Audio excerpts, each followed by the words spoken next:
అందరికీ నమస్కారం.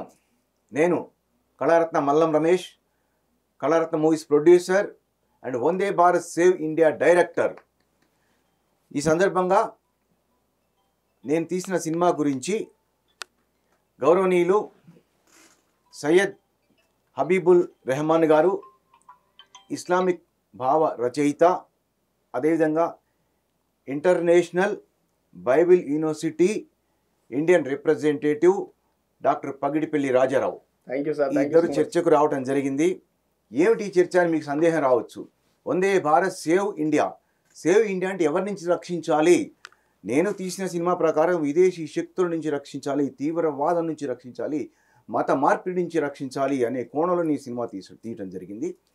ఎందుకు అలా అంటే, కొందరు రాజకీయ నాయకులు ఓటు బ్యాంకుని ఆసరాగా చేసుకొని వీరిని ఓటు బ్యాంకుగా మార్చి ఓట్లు వేయించుకుంటూ వీరికి లబ్ధి ఇస్తున్నట్టు నటిస్తూ ఓట్లు పొంది అధికారంలోకి వచ్చి వేల కోట్లు లక్షల కోట్లు దేశ విదేశాలు దాచుకుంటూ సాధారణ ప్రజలను ఇబ్బంది పెడుతున్నారు. ఆ భావం వచ్చే రీతిలో నేను సినిమా నిర్మించి దేశాన్ని గౌరవించాలి, దేశాన్ని ప్రేమించాలి, జెండాకు వందనం చేయాలి, జాతికి పాడాలి, దేశ విచ్ఛిన్నతకు అనుకూలంగా ఉండకూడదు అనే అర్థం వచ్చే విధంగా సినిమా తీశాను. నేను పరిశీలించిన తర్వాతనే అంశాలని నేను రాసుకొని ఆ సినిమా నిర్మించడం జరిగింది. వందే భారత్ సేవ్ ఇండియా. ఈ సందర్భంగా వీరితో చర్చ ప్రారంభించే ముందు ఇందులో నేను ఏం అంశాలు పొందుపరిచాను, ఏ డైలాగులు రాశాననేది మొత్తానికి చెప్పడం వీలు పడదు, కానీ కొన్ని అంశాలు మాత్రం చెప్తాను. ఈ నేపథ్యంలో మీ ఇద్దరికీ నేను చెప్పదలుచుకుంది ఏంటంటే, మీకు కానీ మా ప్రేక్షకులకు కానీ ఏంటంటే, సినిమా కథ ఏంటో నేను చెప్పను. ఎందుకంటే ఇప్పుడు నేను చెప్పిన అంశాలు చెప్తే ఇదే కథ అనుకుంటారు, కానీ కథ ఇది కాదు. కథే ఉంది.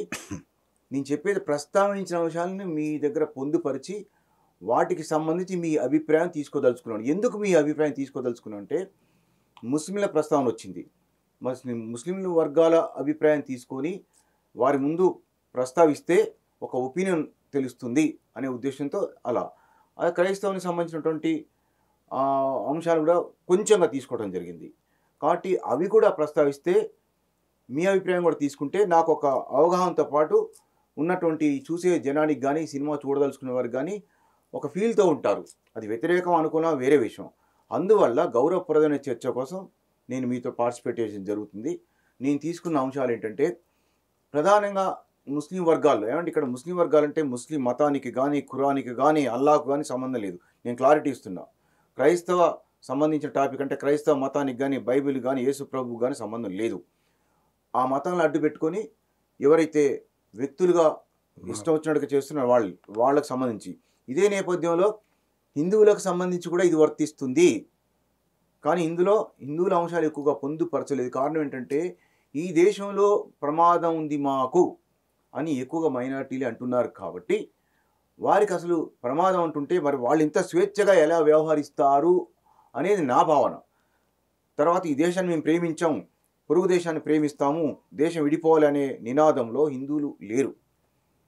ఒకవేళ రాజకీయ నాయకులు ఓటు బ్యాంక్ కోసం ఊరికే ఈ నినాదాలు, వ్యతిరేక నినాదాలు వింటూ ఎంటర్టైన్ చేయొచ్చేమో, కానీ మొత్తం హిందూ మత పరంగా దేశం విడిపోవాలి, దేశాన్ని వ్యతిరేకించాలి, జెండాకు దండం పెట్టదని భావన హిందువులు లేదు. కాబట్టి ఈ సినిమాలో వారి ప్రస్తావన అంతగా లేదు, కొంతవరకు మాత్రమే ఉంది. కథ వేరు, నేను ప్రస్తావించే అంశాలు వేరు. ఈ కథతో పాటు ఈ అంశాలు కూడా ఉంటాయి. నేను ప్రస్తావించిన అంశాలు మీకు చెప్తానండి. ప్రధానంగా ముస్లిం వర్గాల్లో కొందరు వివిధ సంస్థల రూపంలో తీవ్రవాదానికి అనుకూలంగా వెళ్ళిపోతున్నారు. అంటే టెర్రరిస్టులుగా మారుతున్నారు, టెర్రరిస్టులకు అనుకూలంగా మొగ్గు చూపుతున్నారు, పాకిస్తాన్ వైపు మొగ్గు చూపుతున్నారు, విదేశీ శక్తుల వైపు మొగ్గు చూపుతున్నారు, వివిధ మత సంస్థల వైపు కానీ చూస్తూ ఈ దేశాన్ని వ్యతిరేకిస్తున్నారు. ఒకటి.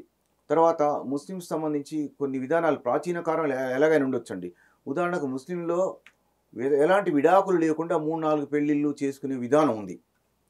కానీ అది చాలా మందికి ఇబ్బందిగా ఉంది, సామాజిక కోణంలో చాలా ఇబ్బందిగా ఉంది. చెప్పండి. బహుశా పూర్వకాలంలో మహిళల జనాభా ఎక్కువగా ఉండటం మూలంగా, సృష్టి డిజైనింగ్లో అలా ఉండటం మూలంగా మహిళల నుంచి సంతానం వస్తుంది కాబట్టి సృష్టి అలా డిజైన్ చేసి ఉంటుంది. అందువల్ల 3-4 పెళ్ళిళ్ళు చేయటం అనేది ఆనాడు ఆనవాయితీగా ఉండవచ్చు. తర్వాత క్రమంగా బ్యాలెన్స్ అయిపోయింది కాబట్టి ఆ ఆనవాయితీని ఇప్పుడు పాటిస్తే చాలా అవిచ్ఛిన్నత పరిస్థితులకు దారితీసే పరిస్థితి అనేది నేటి భావన. కాబట్టి ఆనాడు 3-4 పెళ్లిళ్ళ విధానాన్ని ఈనాడు కొనసాగించడం వల్ల చాలామంది ఇబ్బంది పడుతున్నారు. 3-4 పెళ్లిళ్ళు సంతానం కష్టంగా ఉంది, సమాజానికి కూడా భారం, దేశానికి భారం. ఇది ఒక అంశంగా తీసుకోవటం జరిగింది. ఇవన్నీ కొంచెం కొంచెంగానే తీసుకోవడం జరిగింది సినిమాలో.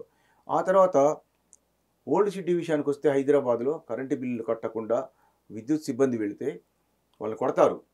అందరని నేను చెప్పనండి, సగటున చెప్తున్నా, కొందరు కొడతారు, బిల్లులు కట్టరు. అదొక అంశంగా ఒక ముస్లిం అమ్మాయిని మోటార్ సైకిల్ ఎక్కించుకొని ఒక హిందూ ఆ అమ్మాయి అవసరం మేరకు డ్రాప్ చేయడానికి తీసుకెళ్తే ఆన్ని కొడతారు, మా అమ్మాయిని ఎందుకు ఎక్కించుకున్నావు అని అతన్ని కొడతారు. ఇలా కొన్ని అంశాలు అనేవి ఈ సినిమాలో డైలాగ్ రూపంలో కానీ సీన్ల రూపంలో పొందుపరుస్తుండడం జరిగింది. మిగతా అంశాల తర్వాత మీ దగ్గరికి నేను తీసుకొస్తాను.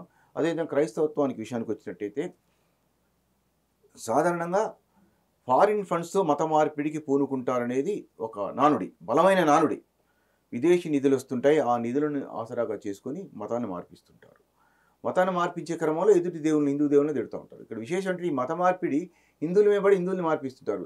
ఓల్డ్ సిటీకి వెళ్ళి అక్కడ వాళ్ళు మతం మార్పించరు, ముస్లింల దగ్గరికి వెళ్ళి మతం మార్పించరు. దానికి కారణం ఏంటనేది అందరికీ తెలుసు.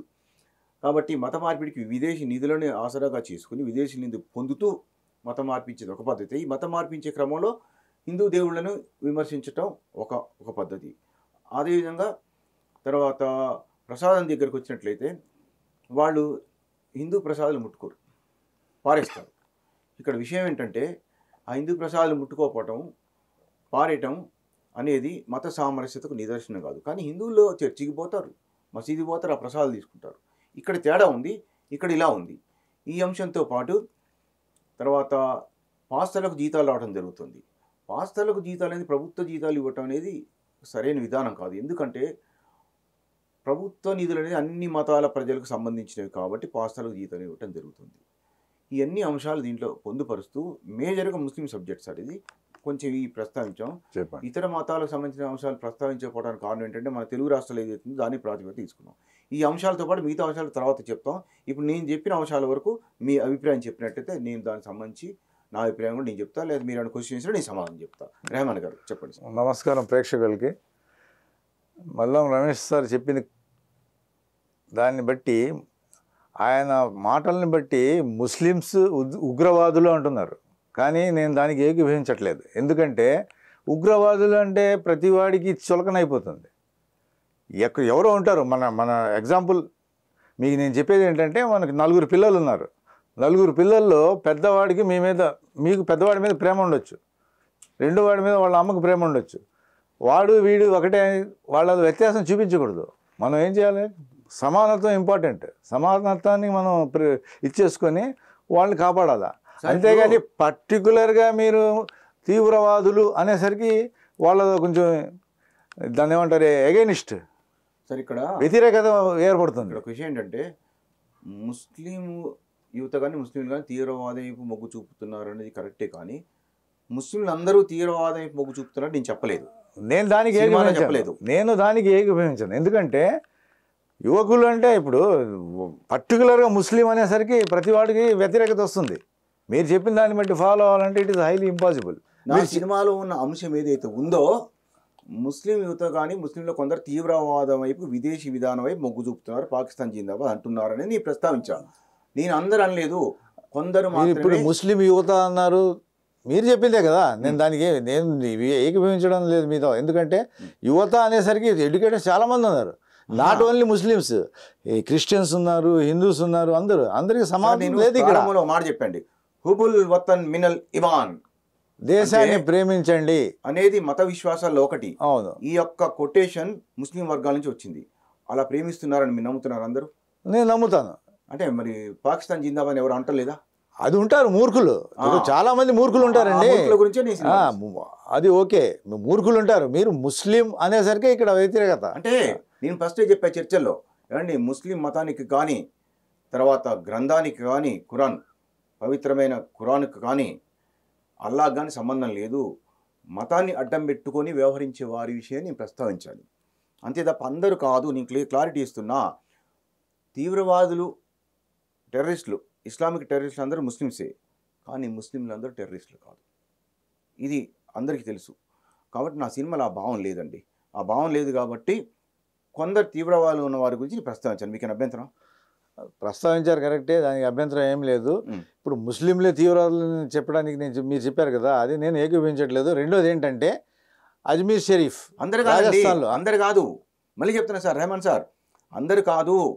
ఎవరైతే తీవ్రవాదం మొగ్గు చూపుతూ పాకిస్తాన్ జిందాబాద్ అంటున్నారో అది మిగతా వారిపై ప్రభావం పడి కొంత డిస్టర్బ్ చేస్తుంది దేశాన్ని. ఏదో మాకు నచ్చుతుంది, ఈ మైనార్టీలు ఇబ్బంది పెడుతున్నారని అది మాట్లాడాలి కదా. ఇబ్బంది పెడుతున్నారంటే అది మాట్లాడి అందుకని ఆయన ఈ వీళ్ళలో అసంతృప్తి వచ్చేది అని మాట్లాడాలి కదా. అది మాట్లాడకుండా మమ్మల్ని అంటున్నారని అనరు. అది కూడా ప్రస్తావించాలి. కరెక్టే, మీరు చెప్పింది కరెక్టే. రాజస్థాన్లో అజ్మీర్ షరీఫ్, అజ్మీర్ దర్గా ఒకటి ఉంది. ఆ దర్గాలో ఒక హిందూ బాంబు పెట్టాడు, అంటే నాశనం చేసేద్దాం ఆ దర్గాని, సమాప్తం చేసేద్దామని. ఇట్లాంటి వాళ్ళు చేసినప్పుడు మళ్ళీ దాని గురించి ఎవరు మాట్లాడారు? హిందూస్ ఎవరైనా సమర్థించారా? హిందూస్ అతను సమర్థించడం అంటే హిందూస్ లేండి, ఈ దేశాన్ని ప్రేమించేవారు ఏ మతవారైనా సమర్థించారా? సమర్థించలేదు. అదే ఇప్పుడు వీళ్ళు కూడా ఎలా సమర్థిస్తారు? సమర్థించరు. ఎవరో మూర్ఖులు ఉంటారండి. నేను అదే చెప్తున్నాను కదా, మూర్ఖులు ఉంటారు.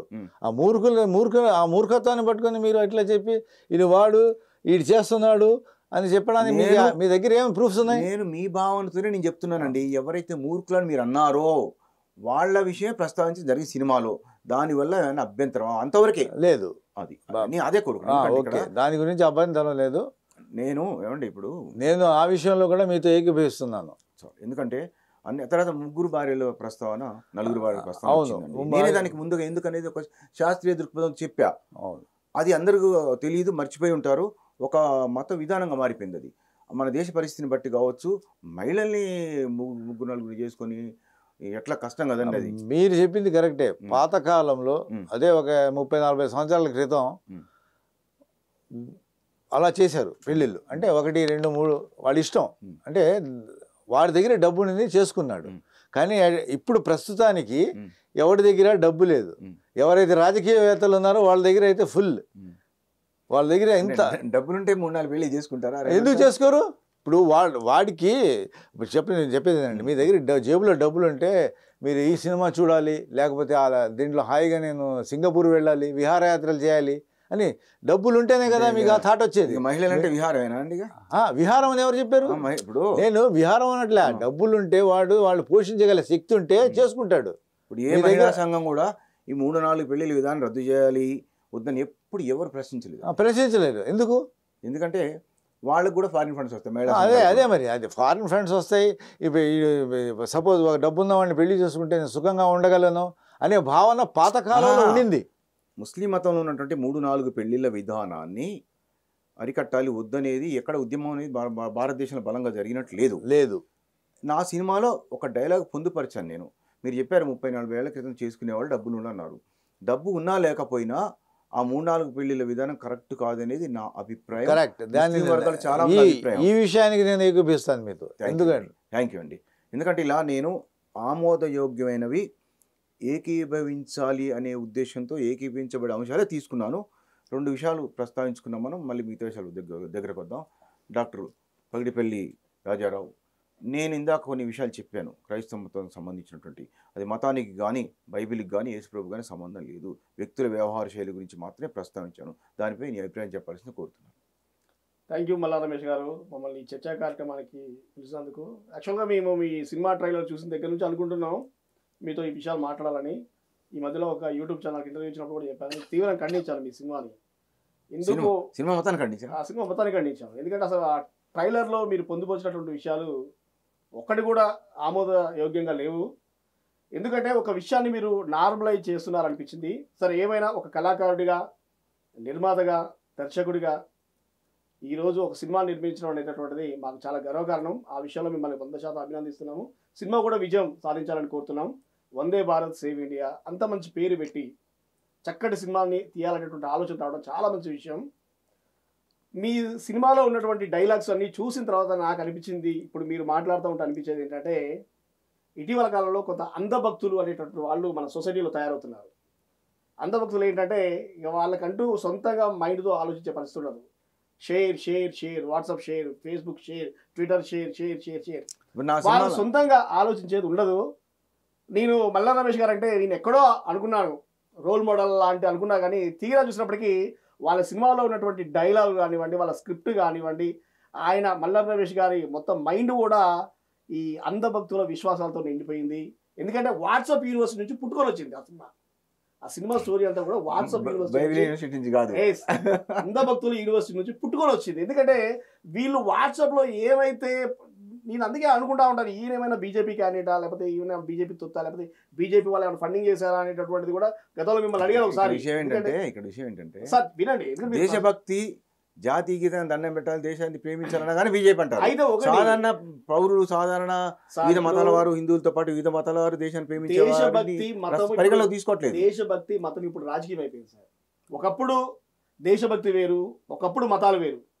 కానీ 2001 తర్వాత మన దేశంలో ఉన్నటువంటి విషయాలన్నీ కూడా నార్మలైజ్ అయిపోయాయి. కొన్ని విషయాలు అది మత రాజకీయాలు, ఇక కుల రాజకీయాలు అయితే ఎంతగా పెరిగిపోయాయో వాటి చెప్పడానికే వీలేదు.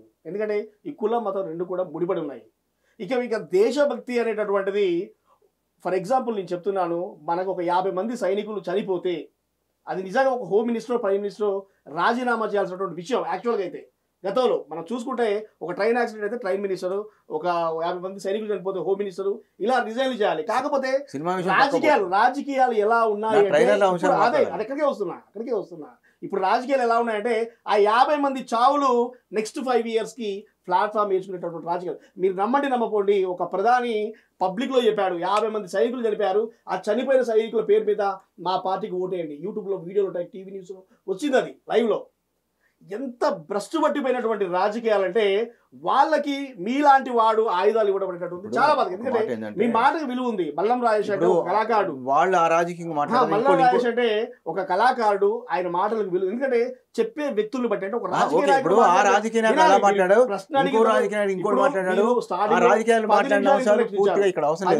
ఇప్పుడు ముస్లింల మీద బురదేశారు, వేశారు. ఇప్పుడు నలుగురు పెళ్లిళ్ళని 10 సార్లు అన్నారండి. ఇప్పుడు ఏంటంటే మీ బాధ ఏంటంటే అక్కడ మీరు చెప్పేది ఎలా ఉందంటే సయ్యద్ గారికి 4 అమ్మాయిలు పెళ్లి చేసుకునే ఛాన్స్ ఉంది, ఆయన కొనుక్కోవచ్చు, ఎంజాయ్ చేయొచ్చు. మరి మల్లా రమేష్ లేదేది, మల్లా రమేష్ పాప ఏంటి, నాకు కూడా 4 పిల్లలుంటే బాగుండేది, ఛాన్స్ ఉంటే బాగుండేది. అంటే మీరు ఆ బాధ కనపడుతుంది తప్ప ఇప్పుడు సయ్యద్ గారికి అయితే 4 భార్యలు ఉండొచ్చా, అదే ఇండియాలో పుట్టిన నాకు 4 అంటే ఈ బాధ కనిపిస్తుంది తప్ప నిజం సార్. ఇప్పుడు చూడండి సార్, ఇప్పుడు చెప్తున్నాడు మరి నిజమే. మరి ఇప్పుడు 100 మంది ర్యాండమ్ గా 100 మంది ముస్లింలు పక్కన పెడదాం, 100 మంది క్రిస్టియన్స్ పక్కన పెడదాం, 100 మంది హిందువులు పక్కన పెడదాం, చూద్దాం ఎంతమంది 2 భార్యలు ఉన్నారో, చూద్దాం ఎంతమందికి 3 భార్యలు ఉన్నారో. టాపిక్ వారు చెప్తారు కానీ మన టాపిక్ మా టాపిక్ విన్నాను, మీరు కూడా వినండి. నేను చెప్పిన అంశాలు ఇందాక ఏంటంటే ఎగ్జాంపుల్ చెప్తున్నాను. ఇక్కడ ఒకటి ఒక క్వశ్చన్ వేస్తా మన టాపిక్ వచ్చే ముందు, ఎందుకంటే రెహమాన్ గారు చెప్పాల్సిన అంశాలు నువ్వు చెప్తున్నావు. చెప్పడం కాదు, ఒక మాట. ఇప్పుడు క్రైస్తవ మత విధానం ప్రకారం క్రైస్తవుడు తప్ప, యేసు ప్రభువు తప్ప ఏ దేవుడు లేడు. ఓకే, అంతే కదా. ప్రపంచం మొత్తానికి యేసు ప్రభు దేవుడు, అదే కదా. ఏమండి, ముస్లిం మత విధానం ప్రకారం ప్రపంచం మొత్తానికి అల్లాయే దేవుడు, అంతే కదా. మీరు ప్రపంచం మొత్తానికి అల్లాయే దేవుడు అంటారు, మా రాజాల ప్రపంచం మొత్తానికి యేసు ప్రభువే దేవుడు అంటాడు. అంటే మీ అభిప్రాయాలే వేరు వేరు. మీకు మీ దేవుడు, మీకు మీ దేవుడు, మొత్తం చెప్పండి. స్టేట్మెంట్ ఇచ్చారు, చెప్పేది రండి. ఇప్పుడు మీరు ఒక స్టేట్మెంట్ ఇచ్చారు, మమ్మల్ని ఒప్పుకోమంటున్నారు.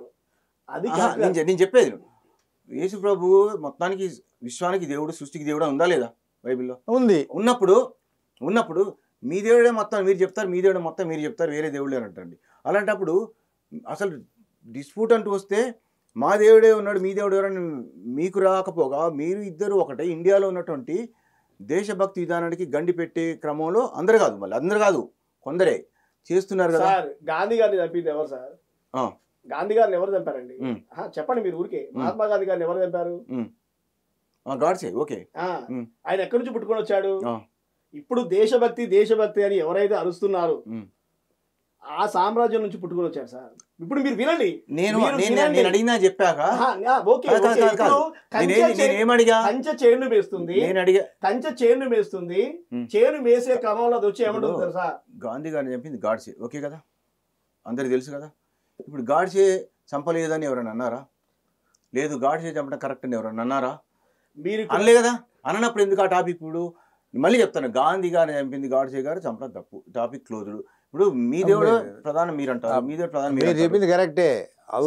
నేను అడిగింది అయిపోలేదు సార్. ఎవరి దేవుడు వారు ప్రపంచం మొత్తం మా దేవుడే అని డిసైడ్ చేసిన తర్వాత మరి ఇద్దరు కలిసి మతం అనేటటువంటి కాన్సెప్ట్ మీకు అర్థం కావట్లేదు సార్. ఇప్పుడు మతం అనేటటువంటిది ఇంటర్నల్. ఇప్పుడు మీరు కదా సరే 2001 తర్వాత మతం అనేది ఒక రాజకీయంగా మారిపోయింది, అది వేరే విషయం. కానీ మతం అనేటటువంటిది ఇంటర్నల్, అది విశ్వాసాలు. ఇప్పుడు నేనేదైతే ఇప్పుడు సైంటిఫికల్ గా ప్రూవ్ చేయలేదు. నేను ప్రస్తావించిన సైంటిఫికల్ గా ప్రూవ్ చేయడానికి మతానికి పారామీటర్స్ నేను ప్రస్తావించిన అంశాలు ఉన్నాయి. వినండి ఇందాక కొన్ని ప్రస్తావించాను, అవి మాట్లాడతాను. ఇది స్పీచ్. ఇది మీరు అక్కడ దాకా రాకముందే మీరు ఇంకో రెండో టాపిక్ తీసుకుంటారు. యాక్చువల్ గా నేను సార్ అట్లా టచ్ చేసి టచ్ చేయడం ఏమైందంటే, మీ ఇద్దరు మాత్రం మా దేవుడు ముఖ్యం అంటారు, మళ్ళీ మీ ఇద్దరు కలిసి. నేనేం చెప్పలేదు, నేను అట్లా ఏం చెప్పలేదండి. నేను చెప్పేదండి, నేను అట్లా ఏమి చెప్పలేదు. రాజారావు సమర్థించడమే లేదు, అయిపోయింది.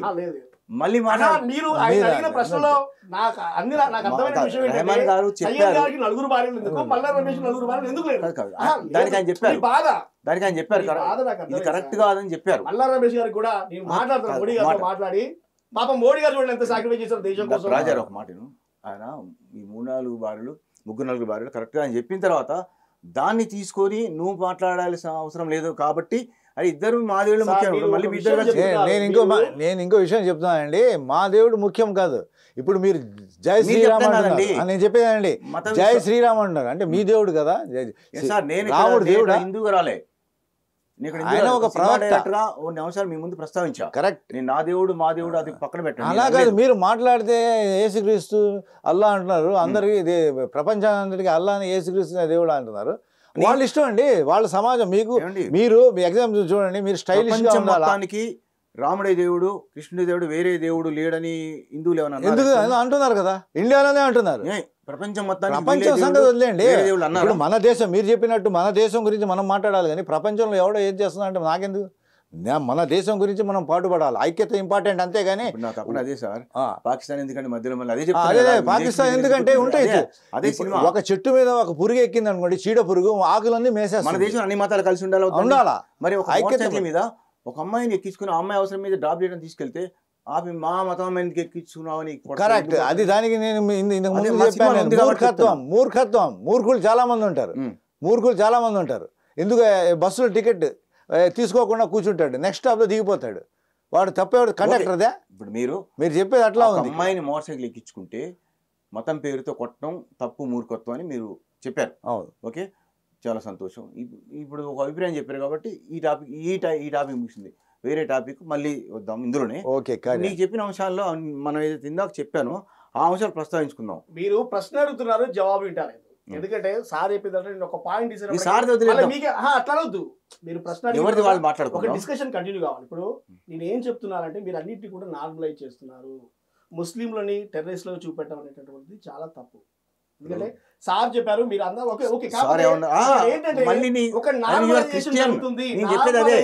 క్రిస్టియన్ ముస్లిం ఒకటై వాదించే విధానం ఎందుకు అంటే అది ఆయన చెప్పేది ఆయన చెప్పాడు, మధ్యలో నీకు ఎందుకు ఆ టైం సార్ చెప్పారు. ఇప్పుడు నేను చెప్పేది డాక్టర్ రాజారావు, నీకు రాజారావు అన్యాయం జరగడం కాదు ఇక్కడ. సార్ చెప్పారు ముస్లిం కో ఒక క్రిస్టియన్ కో ఎవరికి అన్యాయం జరిగినా ముస్లింలందరూ టెర్రరిస్టులు కాదు, ముస్లింలందరూ టెర్రరిస్టులు కాదు. కానీ ఉన్న టెర్రరిస్టులు ముస్లింలే అన్నారు. టెర్రరిస్టులు అందరూ ముస్లిం. అది తప్పు. ఎందుకంటే చరిత్ర సార్, టెర్రరిజం అంటే తుపాకులు పట్టుకొని కాల్చడం కాదు సార్. నీ పక్కన ఒక 10 కోట్ల మంది జనాభా ఉంటే నువ్వు మానసికంగా వెలేసినావు అంటే ఇస్లామిక్ పెద్ద ఉగ్రవాది ఎవరు? కొన్ని వేల సంవత్సరాలుగా ఇస్లామిక్ పక్కన ఉన్నటువంటి 10 కోట్ల మంది జనాభా. ఇస్లామిక్ తీవ్రవాదం అంటే ఏంటి? ఈ తీవ్రవాదాన్ని ఎవరు కనిపెట్టారు మీకు తెలుసా? తీవ్రవాదాన్ని, ముస్లిం తీవ్రవాదాన్ని ఎవరు దానికి చేయుత ఇచ్చారు? అది నా సినిమాలు లేనప్పుడు డైవర్ట్ అయ్యి అది వేరేలాగా పోద్ది. ఇప్పుడు డిబేటింగ్ అనే సినిమా గురించి ఇస్లామిక్ తీవ్రవాదం అని అంటేనే మతంతో ముడిపడి ఉంది. నా దాంట్లో తీవ్రవాదం ఉంటుంది. తీవ్రవాదాలు చాలా రకాలు ఉంటాయి. కాకపోతే ఇప్పుడు తీవ్రవాదంలో ఉన్న రకాలు చెప్తే మళ్ళీ అదొక యుద్ధానికి దారితీస్తుంది, మళ్ళీ మీ సినిమాకి ఇబ్బంది అయింది. సరే నేను చెప్తున్నాను, మీరు ఏం చెప్తున్నానంటే మీరు నార్మలైజ్ చేయొద్దు. క్రిస్టియన్ మార్జినలైజ్ అయిన పీపుల్ సార్ చెప్పారు, మధ్యలో నువ్వెందుకు అటువైపు డిస్కస్ అంటే ఇప్పుడు రాజారావు గారు రమేష్ కి ఫలానా సమస్య వచ్చింది అన్నప్పుడు నేను మాట్లాడతాను. సమస్య వచ్చినా మాట్లాడుకో. As a citizen we have a right to speak. That is what given by our constitution. అది కాదు, ఇప్పుడు నా దగ్గరికి వస్తాను. డాక్టర్ రాజారావు, ఇప్పుడు ఏ అన్యాయం జరగలేదు, చర్చలో వారు చెప్పారు, ఆ టాపిక్ అయిపోయింది. టాపిక్ అయిపోయిన తర్వాత మీరు ఆయన మళ్ళీ అదే convince చేపిస్తున్నారు. నేను కన్విన్స్ అవ్వనండి, నేను కన్విన్స్ అవ్వను. ఎందుకంటే ఇప్పుడు ఆయన చేసిన దానికి నేను ఎందుకు కన్విన్స్ అవుతాను? ఇది ఇక్కడ జస్టిఫికేషన్ కరెక్టా కాదా అనేదే కదా. కన్విన్స్ కాలేదని చెప్పారు ఆ టాపిక్. మీరు చెప్పిన స్టేట్మెంట్ అసలు ముస్లిం టాపిక్ కన్వీనియన్స్ కాదు, కన్విన్స్ అవటానికి ఏకీభవించడానికి మాట్లాడతాను. ఒకటి నాది మాట్లాడతాను, రేపు నీ తరపున ఎవరైనా అన్యాయంగా మాట్లాడి నీ మరి మళ్ళీ ఇప్పుడు ఎందుకు అప్పుడు ఇప్పుడు రాజారావు గారు మీరు వాట్సాప్ లో ఉన్న చెత్త అంతా తీసుకొచ్చి already our brains are polluted. ఇప్పుడు వచ్చింది ఏంటంటే మాబ్ మెంటాలిటీ అనేటటువంటిది 2001 నుంచి చేసి 2020 పీక్స్ వెళ్ళిపోయింది. నీకు వినండి, పీక్స్ వెళ్ళిపోయింది. 2 సింహాలకి అక్బర్ సీత అని పేరు పెట్టారని కలకత్తాలో పెద్ద గొడవ జరుగుతుంది.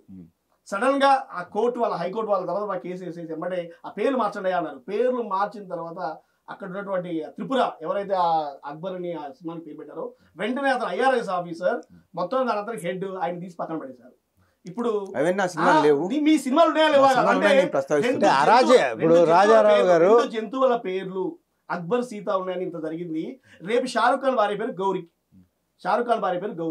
అయితే రేపు ఏం జరిగింది చెప్పండిగా? ఎందుకు ఏం జరగదు అనుకుంటారు మీరు? పొరపాటు. ఇప్పుడు అక్బర్ సీత అనేటువంటి సింహాలని మనం సమాజంలో మనం ఉన్నప్పుడు లేదు, కొత్త విషయం. ఇప్పుడు వాళ్ళు అన్నిటికీ పేర్లు ఇప్పుడు పెట్టే ఉంటారు. అట్లాంటి కాంబినేషన్స్ చాలా. సమాజం ఎలా ఉంది అనేది మీకు చెప్తున్నాను. మాబ్ మెంటాలిటీ ఇలాంటి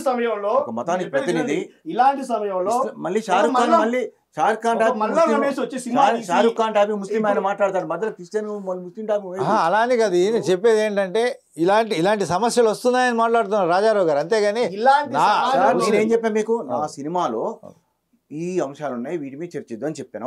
అవును, అది మాట్లాడితే ఎక్కడికి వెళ్ళిపోతే డైవర్ట్ అయితే ఎక్కడికి దిస్ ఇస్ శాంపుల్ అంటే చిన్న ఇది అనమాట సార్.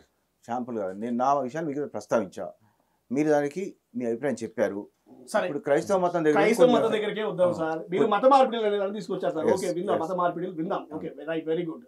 ఇప్పుడు మత మార్పిడిలు ఎవరు చేస్తున్నారు, ఫండ్స్ ఎవరు, ఫారిన్ ఫండ్స్ ఎవరికి వస్తున్నాయి అనేటువంటిది మన గవర్నమెంట్ దగ్గర లెక్కలు ఉంటాయి. ఓకేనా? హిందూ సంస్థలకు ఫారిన్ ఫండ్స్ ఎంత వస్తున్నాయో మనం లెక్కలేద్దాం, క్రిస్టియన్ సంస్థలకు ఎంత ఫారిన్ ఫండ్స్ వస్తున్నాయో లెక్కలేద్దాం. హిందూ సంస్థలకు ఏ దేశం ఇస్తుంది?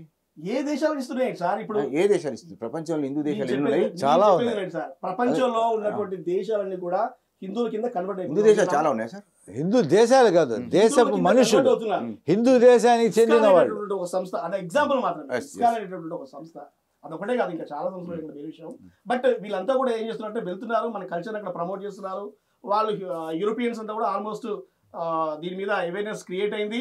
దే ఆర్ కన్వర్టింగ్ ఇటు హిందూయిజం. అండ్ మన వాళ్ళు చాలా గర్వంగా చెప్పుకుంటున్నారు. వెస్టర్న్ పీపుల్ అంతా కూడా హిందువులుగా గర్వంగా మారుతున్నారనేటువంటి విషయం మనకు చాలా గొప్ప.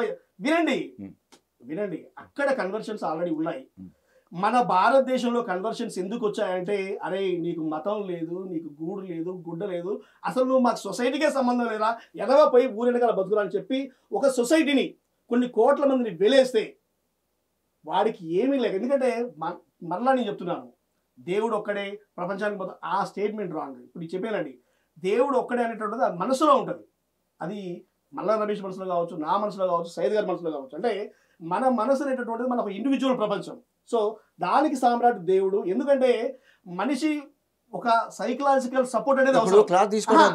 సైకలాజికల్ సపోర్ట్ అనేటువంటి అవసరం, అందుకోసం పెట్టుకుంటారు, అంతే తప్ప నేను చెప్పేది రండి. దాన్ని తీసుకొచ్చేసి ప్రతి ఒక్కరు. నాకు అర్థమైంది ఏంటంటే, ఇస్కాన్ వాళ్ళు విదేశాలకు వెళ్ళి మత మార్పిడి చేస్తున్నారు, అదే కదా జరుగుతుంది. ఓకే, ఒప్పుకుంటా.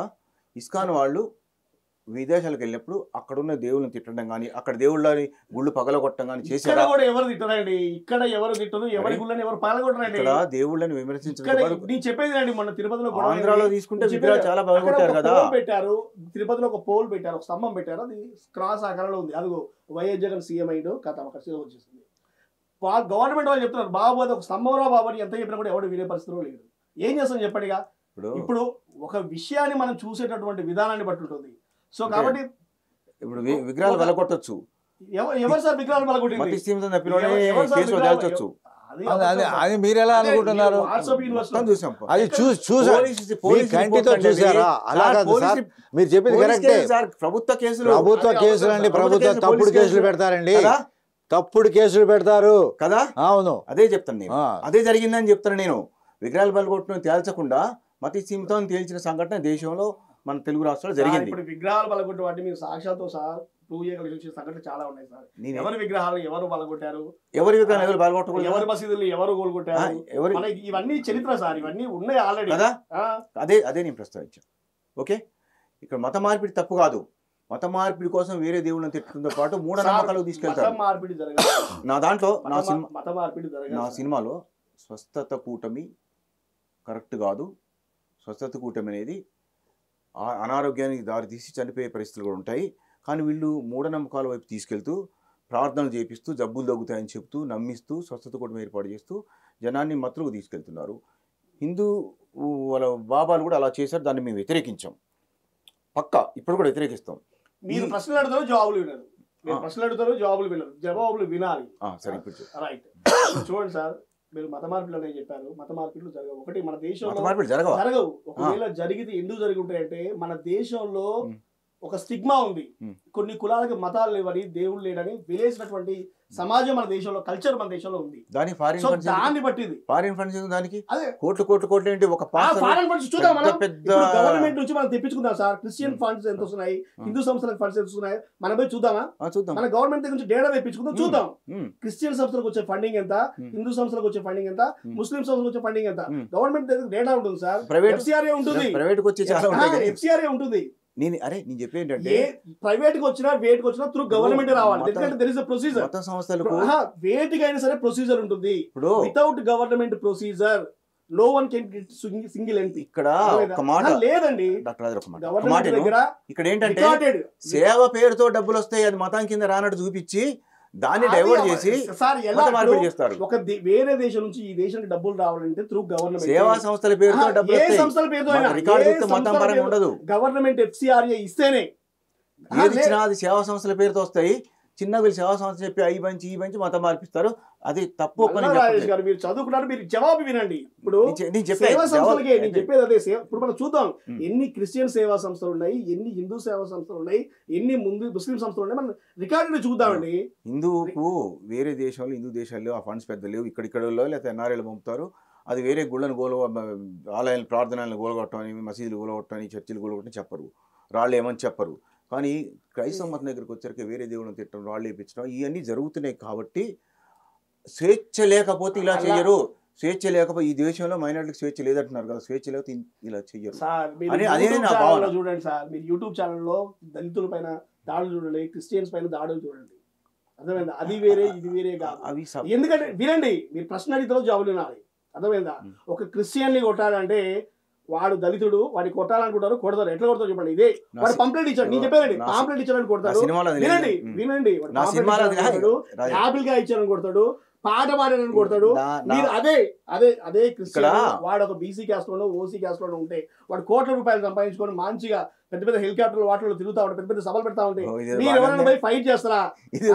మీరు ఎవరైనా పోయి ఫైట్ చేస్తారా? మీరు డాక్టర్ రాజారావు మంచి క్లూ ఇచ్చాడు. ఎందుకంటే మీకు క్రిస్టియన్ దేశాలతోటి మంచి అవినాభావ సంబంధాలు ఉంటాయి. వినండి, ఎందుకంటే అలాంటి వాళ్ళతో క్రిస్టియన్ పిల్లలు ఇస్తారు, పెళ్లి చేసుకుంటారు, అన్ని ఉంటాయి. ఇక్కడ మీకు మతంతో ప్రాబ్లం లేదు. ఎందుకంటే మీరు అమెరికా వెళ్తారు, అక్కడ ఉంటారు, అక్కడ డబ్బులు సంపాదించుకుంటారు. మీకు ముస్లింస్ తో కూడా ప్రాబ్లం లేదు. ఎందుకంటే అన్ని అరబ్ కంట్రీస్ వ్యాపారాలు చేస్తారు. వినండి, మీకు మతాలతో ప్రాబ్లం లేదు. ఇక్కడ మతాలతో రాజకీయం చేయడం మీకు కావాలి. నిజంగా మీకు మతాలతో ప్రాబ్లం ఉంటే ఇక్కడ బీజేపీలో ఉన్నటువంటి ప్రతి వాళ్ళు అంటే 90% మీరు వాళ్ళ ఎడ్యుకేషన్ చూడండి. ఇప్పుడు ఉన్నటువంటి మినిస్టర్లు వాళ్ళ ఎడ్యుకేషన్ అంతా కూడా almost Christian school. BJP WhatsApp university నుంచి సంబంధం అనుకుంది. ఎందుకంటే you hailed from WhatsApp university. ఇప్పుడు ఉన్నటువంటి పార్టీ వాళ్ళంతా క్రిస్టియన్ స్కూల్లో చదువుకునే వాళ్ళండి. ఎందుకంటే వాళ్ళకి తెలుసు. వినండి, అసలు అది మత మార్పిడి జరిగితే వాళ్ళు అప్పుడే జరగాలి సార్. మత మార్పిడి జరిగితే నేను చెప్పింది నేను సార్. ఇప్పుడు ఎవరైతే మీరు పెద్ద పెద్ద తోపులు అంటున్నారో, ఇక్కడ దేశభక్తి కోసం, మతం కోసం, మత రాజకీయాల కోసం పాటుపడుతున్నారో వాళ్ళంతా క్రిస్టియన్ సంస్థలో చదువుకుని వచ్చిన వాళ్ళే. వాళ్ళ పిల్లలు వెళ్ళి క్రిస్టియన్ దేశాల్లో సెటిల్ అయ్యి వాళ్ళకి డబ్బులు పంపిస్తున్నారు. ఆ క్రిస్టియన్ ఫండ్సే పంపిస్తున్నారు వాళ్ళకి. మీరు ఏ ఫండ్స్ అని అంటున్నారో అయ్యే పంపిస్తున్నారు. ఇందులో ఇంకా సగం కంటే ఎక్కువ మంది బిజినెస్ కూడా అరబ్ కంట్రీస్ లో ఉన్నాయి. వాళ్ళు పంపించి చర్చిల మసీదు గోలగొట్టడం చెప్తున్నారా? మళ్ళీ మీరు అడి తిరిగి వస్తారు. ఇప్పుడు ఫారిన్ ఫండ్స్ వచ్చేది రాళ్ళే గుళ్లకు, ప్రార్థనాలయ రాళ్ళే ఎదురు మతాన్ని కూల్తోని వస్తే తప్పు సార్. మొన్న జన్వాడలో 600 మంది పోయి దేన్ని గోలగొట్టారు? ఎవరి తలకాయలు బలగొట్టారు? ఒకసారి మీరు జన్వాడకి వెళ్ళండి సార్. కదా. అప్పుడు ఏం చేయాలంటే ఎవరి మతం వైపు వాళ్ళు మాట్లాడుకోకుండా అన్ని కామన్ లిస్ట్ రాసి అందరికి జరిగిన మా బాధ కూడా అదే సార్, మా బాధ కూడా అదే. ఎందుకంటే అది గౌరవం మల్లారం ఉంటుంది. రమేష్ అనేటటువంటి వ్యక్తి ఒక సినిమా తీసినప్పుడు 3 సమస్యలు ఉన్నప్పుడు 3 సమస్యలు చూపెట్టాలి. ఇక్కడ 3 మతాల పట్ల సమస్యలు ఉన్నప్పుడు 3 మతాల ఉన్న సమస్యలు ఏంటి, వాటి సొల్యూషన్లు ఏంటి అనేటువంటి చూపెట్టాలి. కానీ చూపెట్టలేదు, నీకంటే తెలుసు, చూపించా. లేదు, ఇప్పుడు మీరు నేను- చెప్పినటువంటి దాన్ని బట్టి మేము ఆహా, ట్రైలర్ చూసాం సార్. మేము దేశాన్ని ట్రైలర్ చూసాం. వ్యతిరేకించే వాటి వరకే మీ- ప్రస్తావిస్తున్నా నేను. అదే సార్ మీరు నార్మలైజ్ చేస్తున్నారని చెప్పేది. కాదు కాదు కాదు హిందూ నాయకులు రాజకీయ పార్టీలు పెట్టి హిందూ నాయకులు నేను క్లారిఫై ఇస్తున్నా. హిందూ నాయకులు రాజకీయ పార్టీ పెట్టి లౌకికవాదం అనే పేరుతో వివిధ మతాల ఓట్లు మైనార్టీల ఓట్లు దొబ్బి హిందూ వీళ్ళు వేయించుకొని ఏమండి దొబ్బి కోట్లు లక్షల కోట్లు విదేశాల్లో దాచి సంపాదించి లిక్కర్ స్కామ్లతో కానించి రియల్ ఎస్టేట్ స్కామ్ల దగ్గర నుంచి మొదలుపెట్టి వసూళ్లు బెదిరింపులు చేస్తూ మైనార్టీల్ని అణగారిన వర్గాన్ని మభ్య పెడుతూ నాయకులు హిందువులే. నేను చెప్తున్నా క్లారిటీగా, ఇది చాలా ప్రమాదం. ఇది మతం అనుకుంటున్నారు, ఇది చాలా మోసం. కాబట్టి హిందూ ప్రస్థానం ఇలా ఉంది, నా సినిమాలో ఆ డైలాగ్ ఉంది, ఆ అంశం ఉంది. కాబట్టి ఇది మతపరమైన సినిమా కాదు, ఇది నా సినిమా జాతీయత భావంతో కూడిన సినిమా, దేశభక్తి సినిమాలో ఈ దేశంలో మాకు నష్టం జరుగుతుంది, అన్యాయం జరుగుతుంది కాబట్టి ఈ దేశంలో స్వేచ్ఛ ఎక్కువగా ఉంది. స్వేచ్ఛ ఎక్కువై రాజకీయ నాయకులు ఓటు బ్యాంక్ కోసం వాడుకొని వీళ్ళు మత ముసుగులోకి తీసుకెళ్తూ వాళ్ళు అలాగే రెచ్చగొడుతూ వీళ్ళు లబ్ధి పొందుతున్నారనే భావన నా సినిమాలో మంచి ఉద్దేశంతో ఉంది. ఇది విషయం. ఇందాక నేను ప్రస్తావించిన అంశం ఏంటంటే మత మార్పిడి అనేది ఒక చిన్న అంశం, చిన్న డైలాగే. ఇక్కడ మనకు హిందూ ప్రసాదం తీసుకోకూడదని ప్రస్తావించాను నేను. హిందూ ప్రసాదం తీసుకోకూడదు అన్నప్పుడు అది మత సామరస్యం కింద రాదు. హిందూ వర్గాల్లో వాళ్ళు కొందరు ఇంక్లూడ్ నాతో సహా చర్చికి మసీదు రావడానికి వెళ్తాం, దర్గాకి వెళ్తాం, అన్నీ వెళ్తాం, అక్కడే ఆగం. నేను చిన్నప్పుడు పెరిగిందే చర్చ్ కంపౌండ్, చర్చికి వెళ్ళటం, అక్కడికి వెళ్ళి రావటం అన్నీ జరిగినాయి. కాబట్టి హిందూ ప్రసాదం తీసుకోకుండా మరి తీసుకోన్నట్టు యాక్షన్ చేస్తారు, పారేస్తారు. మొన్ననే జరిగింది. అది ఎక్కడో ఒక దగ్గర జరిగితే మీరు దాన్ని పట్టుకొని ఇది ప్రసాదం తినలేదంటే టాపిక్ సార్, మళ్ళీ మీరు వస్తారు. మీరు అట్లా మార్జినైజ్ చేయకండి, అట్లా సెగ్రిగేట్ చేయకండి, పర్లేదు చెప్పండి సార్. ఇప్పుడు ఒక దీన్ని బట్టి మీరు అక్కడ పడేసాడు అంటున్నారు. అందరూ ఎలా పడేస్తారండి? ఎందుకు పడేస్తారు? చూసారా మీరు? ఇప్పుడు అందరూ పడేయడం చూసారా మీరు మీ కళ్ళతో? కొన్ని చూసా. కొన్ని అంటే అదే నేను చెప్పేది దాన్ని బట్టే చెప్తున్నా. డాక్టర్ రాజా, ఇప్పుడు క్రిస్టియన్స్ సార్ మీరు అమాయకులు సార్, మీరు అమాయకులు, ఇంకా ఎక్కడో ఉన్నారు. సో మీరైతే ముందు ఒక వాట్సాప్ ప్రపంచంలో వచ్చి బయటికి రండి. కాదు నేను వాట్సాప్ చూడలేదు, ఆ ప్రపంచంలో బయటికి రండి. ప్రసాదాలు పారేటి నేను వాట్సాప్ చూడలేదు, కళ్ళారా చూసా. మొన్న మాత్రం న్యూస్లో చూసా. ఇక్కడ ఏంటంటే ఒక ప్రసాదం ముట్టుకోరండి ఎవరు, క్రైస్తవత్వంలో హిందూ ప్రసాదాలు ముట్టుకో. ఎలక్షన్ వచ్చినప్పుడు ఏం జరుగుతుందంటే ఒక ఎమ్మెల్యే క్యాండిడేటో, ఎంపీ క్యాండిడేటో, ఒక ముఖ్యమంత్రి క్యాండిడేటో వెళ్ళేసి దళితులు ఇంట్లో భోజనం చేశారని చెప్తారు. ఊరికే చెప్తున్నాను, దళితులు మనుషులు కదా అండి, మళ్ళీ అనమాట. నేనే అనాలా ఎందుకు ఎంటర్టైన్ చేస్తున్నా నాకు అర్థం కాలేదు. మాట్లాడితే పేపర్ వస్తుంది, దళితులు ఇంట్లో భోజనం చేసిన మంత్రి గారు, ముఖ్యమంత్రి గారు, సీఎం యోగి ఆదిత్యనాథ్ గారు. అదే చెప్తున్నా, ఏంటి ఇవన్నీ అసలు? నేను చెప్పేది అది. అసలు అదేంటే నాకు మన ఇద్దరు అభిప్రాయం ఒకటే. ఒక చోట ఫుడ్ తినాలా అది వాళ్ళ ఇష్టం అండి కదా, అంతే. మన ఇద్దరు అభిప్రాయం ఒకటే. అది మతాలకు సంబంధించా, కులాలకు సంబంధించా ఇదంతా కూడా కాదు. ఎందుకంటే క్రిస్టియన్స్ లో తినే వాళ్ళు ఉంటారు ప్రసాదాలు, తినని వాళ్ళు కూడా ఉంటారు. నేను ఒప్పుకుంటాను అది. ఎందుకంటే అది ఒక క్రిస్టియన్స్ లోనే కాదు, నేను ఈవెన్ మతాల గురించి. ఎందుకంటే ఫంక్షన్కి ఒక ఫంక్షన్కి వెళ్ళాను మా ఫ్రెండ్స్ తోటి, అంతా భోజనం చేస్తున్నాము. ఒక 5-6 ముస్లిం ఫ్రెండ్స్ ఉంటే వాళ్ళకి హోటల్లో తెచ్చి పెట్టారు. ఎందుకు అంటే వాళ్ళు ఏం చెప్పారు, వాళ్ళు ఏం మాట్లాడు, వీళ్ళు ఏమన్నా మాకు తెలియదు, చెప్పేది వినండి. ఎందుకంటే యాక్చువల్గా వాళ్ళు అన్ని చోట్ల మామూలుగానే ఉండేవాళ్ళు, కాకపోతే ఆ ఒక్క సందర్భంలో మాత్రం ఆ 5 హోటల్లో తెచ్చి పెట్టారు. ఎందుకు ఆడ 100 మంది భోజనం చేస్తున్నారు, 95 మందికి అక్కడే ఫుడ్ పెట్టారు, ఒక 5 మాత్రం సపరేట్ ఎందుకు పెట్టారు? నేను ఇట్లాంటిదే హిందువులకు సంబంధించి కూడా చాలా చూశాను సార్. ఎందుకంటే వాళ్ళకు ఉండేటటువంటి, సరే అది ప్రసాదం కావచ్చు, ఫుడ్ కావచ్చు, ఏదైనా కావచ్చు, వినండి, ఎవరికి ఉండే ఆబ్లిగేషన్స్ వాళ్ళకు ఉండే, అది వాళ్ళ విశ్వాసాలు, అది వాళ్ళని మనం రెస్పెక్ట్ చేయడం అంటే we have to ignore them. నా సీన్ ఏంటి, నా టాపిక్ ఏంటి మొత్తం వింటలేదు. విన్నాను సార్. లేదు నేను ఇక్కడ ప్రసాదం అండి, నేను నా సినిమాలో పెట్టి సీన్ గురించి చెప్తున్నా. నేను వేరే టాపిక్ దీన్ని లింక్ లేదు. ప్రసాదము, ఫుడ్ నేను కూడా ఒకే కిందకి వస్తాయి. రాజు ఒక మాట వినండి, నా సినిమాలో పెట్టిన రాజు ఒక మాట నువ్వు చెప్తా. నేను నా సినిమాలో పెట్టిన సీన్ ఎక్స్ప్లెయిన్ చేస్తాను. ముందు ప్రసాదం తినొద్దని చెప్తే ప్రాస్టర్ తింటాడు. నేను తినొద్దని ప్రస్తుతానికి చెప్పకుండా మధ్యలో మొత్తం ఉపన్యాసిస్తున్నాను. ఓకే, తిన్న తర్వాత అదేంటి అని ఇతర క్రైస్తవులు అడుగుతారు. అడిగినప్పుడు తిరుపతి గుడిలో పనిచేస్తూ హిందువులు ఇచ్చిన జీతాలతో కానుకలతో కుటుంబాన్ని పోషిస్తూ క్రైస్తవులు అక్కడ పనిచేస్తూ కుటుంబాన్ని పోషించుకొని ఇల్లు కట్టుకొని మొత్తం జీవితాంతా హిందూ విరాళాలతో బతుకుతుంటే లేని అభ్యంతరం ఈ కొబ్బరి ముక్క తింటూ వచ్చిందా అని వచ్చింది. ఇక్కడ నేను చెప్పదలుచుకుంది ఏంటంటే ఇప్పుడు మతాన్ని వ్యతిరేకించడం కోసం తినొద్దని చెప్తూ తినేరు. ఓకే, కానీ అక్కడ తిరుపతిలో ఎలా పనిచేస్తూ ఆ విరాళాలు ఆ సొమ్ము దేవుడిది ఎలా తీసుకుంటారే నా సినిమాలో వచ్చింది. ఇక్కడ నువ్వు చెప్పేది ఏంటంటే తింటున్నారు కొందరు, నువ్వు చెప్పే అభినందనీయం. ఇలా ఒకరి ప్రసాదాలు ఒకరు తింటూ మత సామరస్యంతో వెళ్ళాలనేది నా భావన. నేను అదే చూపించా అంతే తప్ప అది ప్రశ్నించట్లే. నేను సీన్ మొత్తం చెప్పకపోతే నువ్వు అన్నావు కాబట్టి ఇది ఓకేనా, దీనికి ఓకేనా? ఒక నిమిషం ఉండండి. నేను ఈ మధ్య యూఏకి వెళ్ళాను సార్, యునైటెడ్ అరబ్ ఎమిరేట్స్. అక్కడ వీళ్ళకంటే కూడా అక్కడ ఉన్నటువంటి అరబ్స్ కంటే కూడా ఎక్కువ మంది హిందూసే ఉన్నారు. మీరు నమ్మండి నమ్మకండి, ఎక్కడికి వెళ్ళినా మన భారతీయులే కనపడ్డారు. వాళ్ళు కార్ డ్రైవర్లు ఏదో ఒక పని చేసుకుంటూ. అక్కడ చాలా హిస్టారికల్ మాస్క్స్ ఉన్నాయి. అక్కడ పనిచేసే వాళ్ళు సెక్యూరిటీ గార్డ్ దగ్గర మొదలుపెడితే ప్రతి వాళ్ళు 90% మన ఇండియన్సే ఉన్నారండి, ఆల్మోస్ట్ హిందూస్. ఇప్పుడు ఇదే పారామీటర్స్ అక్కడ పెడితే, లేకపోతే యూరోప్కి వెళ్ళినా, లేకపోతే అమెరికా వెళ్ళినా, ఇంగ్లాండ్ వెళ్ళినా, అక్కడంతా కూడా చర్చెస్ వీటన్నింటిలో కూడా మన ఇండియన్స్ పనిచేసే వాళ్ళు చాలా మంది ఉన్నారు. ఈవెన్ గుణదలకి వెళ్ళి చూడండి, మీరు గుణదలకి వెళ్ళి చూస్తే గుణదల మీద డిపెండ్ అయ్యి కొన్ని వేల ఫ్యామిలీస్. ఇప్పుడు నా సినిమా గురించి వినండి ఒక్క నిమిషం వినండి. అంటే సామరస్యం ఎప్పుడంటే ఇప్పుడు ఒక్క క్రిస్టియన్స్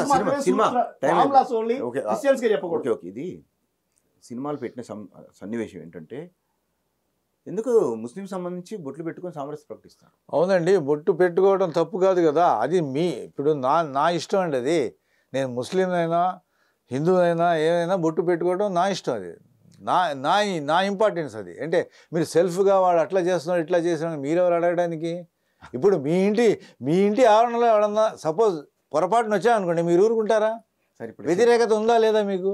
అట్లాగే ఇది మీ గురించి కానీ వేరే వాళ్ళ గురించి కానీ బొట్టు పెట్టుకోవడం వాళ్ళ ఇష్టం. అది సార్ ఇక్కడ ఏంటంటే నేను చూపించింది కరెక్ట్గా ఒకరి టాపిక్ ఒకరు రాకుండా ఉండండి చెప్తా. క్రిస్టియన్ పరంగా నేను ఏం చూపించా అంటే హిందూ ప్రసాదం తిని సామరస్యం ప్రకటిస్తాడు. ఇదేంటని సినిమాలో ప్రశ్నిస్తే తిరుపతి గుడిలో పని చేసుకుంటూ క్రైస్తవులు తిరుపతి గుడిలో పని చేసుకుంటూ జీతాలు తీసుకొని కుటుంబాన్ని మొత్తం పోషిస్తున్నప్పుడు రాని అభ్యంతరం దీనికి ఎందుకు వచ్చింది అంటాడు. అది ఒక మంచి ఉద్దేశంతో నేను చూపించాను. ఎట్ ది సేమ్ టైం ఏంటంటే వాళ్ళు అక్కడ గుళ్ళో పనిచేసేటువంటి క్రైస్తవులు ఎవరైతే ఉన్నారో జీతాలు తీసుకుని హిందువుల జీతాలే మొత్తం అక్కడే, కానీ అక్కడ హిందూ ప్రసాదం ముట్టుకోరు. నిబంధనలకు విరుద్ధం, వేరే మతంలో డ్యూటీలు జాయిన్ కావడం నిబంధనలకు విరుద్ధం. మతాన్ని దాచిపెట్టి అక్రమ సర్టిఫికేట్ వాళ్ళందరినీ ఆల్రెడీ వేరే డివింగ్స్ ట్రాన్స్ఫర్ చేశారు. ఓకే, అది జరిగిపోయింది సార్, అది జరిగిపోయింది. లేదు ఇంకా ఉంది. అది నా సినిమాలో తిరుపతిలో జరిగింది. అది ఇక ప్రభుత్వ పాస్టర్లకు జీతాలు ఇస్తుండగలేండి. అది జీతాలు ఎక్కడ నుండి వస్తున్నాయి సార్? జీతాలు ఎక్కడ నుండి? ప్రజల డబ్బు అందరిది, అది పాయింట్. మతానికి ఇవ్వకూడదు, ఇస్తుంది అంటే ఈ మతాన్ని ప్రభుత్వమే డెవలప్ చేస్తుంది అనేది. అండ్ మతాన్ని ప్రభుత్వం చేయడం అంటే ఆ నాయకుడు మనసులో ఏదంటే అది ఎత్తగా జరిగింది. దానిలో పోతే ఇంక వేరే టైప్కి వస్తే మీ దగ్గరకు వచ్చేటప్పటికి సామరస్య బొట్లను ఎందుకనంటే సార్, మహిళలు బుర్కాలు వేసుకొని జై శ్రీరామ్ ర్యాలీ వస్తుంటే మహిళలు వాళ్ళలో కలిసిపోయి బొట్లు పెట్టుకొని జై శ్రీరామ్ అని నినదిస్తారు ముస్లిం మహిళలు. సామరస్య భావంతో నేను ఈ సీన్ పెట్టా. దాని విషయంలో మీకన్నా అభ్యంతరం నేను ఏకీభవిస్తాను. ఇంకోటి ఏంటంటే నేను మీకు చెప్పేది హిజాబ్ అంటే ఏంటండి? హిజాబ్ అంటే ఏంటి నాకు చెప్పండి మీరు. ఒక సాంప్రదాయ వస్త్రధారణ, సాంప్రదాయ వస్త్రధారణ. దాన్ని మీరు పాయింట్అవుట్ చేయడానికి మీకు అర్హత ఏంటండి? ఇక్కడ ఏంటంటే సార్, హిజాబ్ అనేది ప్రస్తావన చిన్న డైలాగ్ ఉంది వాస్తవం. ఇక్కడ హిజాబ్ అనేది ముస్లిం సాంప్రదాయం అయినప్పుడు ఆ సాంప్రదాయాన్ని మేము గౌరవిస్తాం, అందరూ గౌరవిస్తారు, ఎవరు కాదని అనలేదండి. విద్యాలయాలలో మత వస్త్రధారణ ధరించి వివాదం లేపటం విషయంలో ప్రస్తావన ఒక డైలాగ్ పెట్టాం. విద్యాలయాల్లో యూనిఫామ్ అనేది ఉంది. పోలీస్ అంటే యూనిఫామ్, ఎగ్జాంపుల్ డాక్టర్స్ అంటే తెల్ల కోట్ వేసుకుంటారు, చెప్పండి, లేదా ఒక్కొక్క సెక్యూరిటీ గార్డ్ ఒక డ్రెస్ చేసుకుంటారు ఎగ్జాంపుల్. అట్లే విద్యాలయాలలో ఒక డ్రెస్ వేసుకోండి, యూనిఫామ్ ఉంటుంది. ఆ యూనిఫామ్ ఉన్న చోట మతపరమైన డ్రెస్సులు పెట్టకూడదు అనే అంశాన్ని ప్రస్తావించాను తప్ప నేను హిజాబ్ను వ్యతిరేకించలేదు. హిజాబ్ ముఖ్యమైతే బయట అందరూ అలా మీరు చెప్పింది కరెక్ట్, ఏకీభవిస్తున్నారు కదా హిజాబ్. అలాగే హిందూస్ కూడా ముఖానికి ఒక కవచం వేసుకుంటున్నారు, ఓన్లీ కళ్ళే చూపిస్తారు. మరి వాళ్ళు ఎందుకు వేసుకుంటున్నారు? వేసుకోనండి, అది వాళ్ళ ఇష్టం. అదే వీళ్ళ ఇష్టం. ఇది మతపరమైన వస్త్రధారణ కింద. మతపరమైన ఎందుకు కాదు, పొల్యూషన్ కోసం మాస్క్ పెట్టుకున్నారండి, మీకు జబ్బు రాదా? నేను చెప్తానండి, మాస్క్ పెట్టుకుంటున్నారు, జబ్బు రాదా? ఎందుకు రాదు? హిందూ అయినా, ముస్లిం అయినా, క్రిస్టియన్ అయినా ఎవరైనా మాస్క్ అనేది లేకపోతే పొల్యూషన్ కోసం కట్టుకుంటారు. అది ఇప్పుడు వచ్చిందండి. రీసెంట్ గా ఒక 4-5 సంవత్సరాల కింద నుండి స్టార్ట్ అయింది ప్రతి ఒక్కడు లేడీస్ కట్టుకోవటం. ఇంతకు ముందు ఉండిందా? సినిమాలో పెట్టలేదండి, నేను పెట్టలేదు. పెట్టినప్పుడు అది ఎందుకు కానీ హిజాబ్ గురించి పెట్టారు కదా సార్. హిజాబ్ గురించి ఏం చెప్పంటే విద్యాలయాలలో హిజాబు పెట్టి వివాదం సృష్టించకూడదు. అది ఇప్పుడే ఎందుకు వచ్చింది ఆ సమస్య? అయితే అదే ఇప్పుడు మొదలు పెట్టారు. దానికి కారణం ఏంటి? మొదలు పెట్టింది ఎప్పుడు? ఈ మధ్యలో కర్ణాటకలో ఒక అమ్మాయి అలా చేయటం మూలంగా ఆ అమ్మాయిని ఎందుకమ్మా మత ఫీలింగ్ అనకుండా ఆ అమ్మాయిని అభినందించారు. మంచిదే. ఎందుకు అభినందించాలి? ధైర్యం కావాలి కదా. మీకు ధైర్యం ఉన్నప్పుడు మీరు ఫాలో అవుతున్నప్పుడు వెనక వేరే వాళ్ళు విద్యాలయాల్లో కలిసి ఉండాలి వద్దు అన్ని మతాల వాళ్ళు. అవును, కలిసి ఉండాలా? హిజాబ్ వేసుకుంటే కలిసి లేకుండా ఎలా అనుకుంటున్నారు మీరు? విద్యాలయానికి ఒక యూనిఫామ్ ఉందా లేదా? యూనిఫామ్ అనేది అదే చెప్పాము. అదే డైలాగ్ విద్యాలయాల్లో యూనిఫామ్ ఉన్నప్పుడు మతపరమైన వస్త్రధారణ ఉండకూడదు అనేది ఒక ప్రస్తావన. దానివల్ల వివాదాలు వస్తాయి అంతే తప్ప కలిసి ఉండాలనే ఉద్దేశంతో పెట్టా డైలాగు. అది మీరు సమర్థిస్తారా వ్యతిరేకిస్తారా? కలిసి ఉండాలి అంతే, అంతవరకు కలిసి ఉండాలి. కానీ ఈ హిజాబ్ గురించి ప్రతి వాడు హిజాబ్ గురించే మాట్లాడతాడు. ఎందుకంత కాదండి, మత సామరస్యత ఉండాలంటే. అవునండి, మీరు చెప్పింది కరెక్టేనండి. వద్దు సార్, రెహమాన్ సార్ చెప్పండి. విద్యాలయంలో మత వస్త్రధారణ కాకుండా యూనిఫామ్ ఉన్న చోట యూనిఫామే వేసుకుంటే అందరు కలిసి ఉంటారనే ఒక ఉద్దేశంతో యూనిఫామ్ అంటారు దాన్ని. యూనిఫామ్ అది ప్రస్తావిస్తూ అక్కడ ప్రాబ్లం చేయకూడదు అనేది చిన్న డైలాగ్ ఉంది. చిన్న డైలాగే, పెద్దది కాదు. అందరు కలిసి ఉండాలి వద్దా? కలిసి ఉండాలి అంతే నేను చెప్పింది. అదేనండి నేను చెప్పింది. మీరు చెప్పింది కరెక్ట్. టాపిక్ లేదు నేను చెప్పింది అంతవరకు. మీరు చెప్పింది కరెక్టే, నేను దానికి ఏకీపిస్తాను. నేను కాదనట్లే. ప్రత్యేకంగా హిజాబ్ అంటే ఇప్పుడు మీరు నలుగురు ప్రత్యేకత లేదు, ఏం లేదు సార్. నో ప్రత్యేకత. నిజంగా హిజాబ్ అనేది హిజాబ్ని మత పరంగా అందరూ గౌరవించి తెలుసుకుంటే షారుఖ్ ఖాన్ కూతురు ఎలా తిరుగుతుంది, హిజాబ్ అనేది అందరూ గౌరవించాలనుకుంటే షారుఖ్ ఖాన్ కూతురు అది స్వసమస్య అండి. అదే చెప్తాను సార్. నేను మీరు చెప్పేది నేను చెప్తాను సార్. స్వసమస్య మీరు చెప్పేది నేను చెప్తానండి.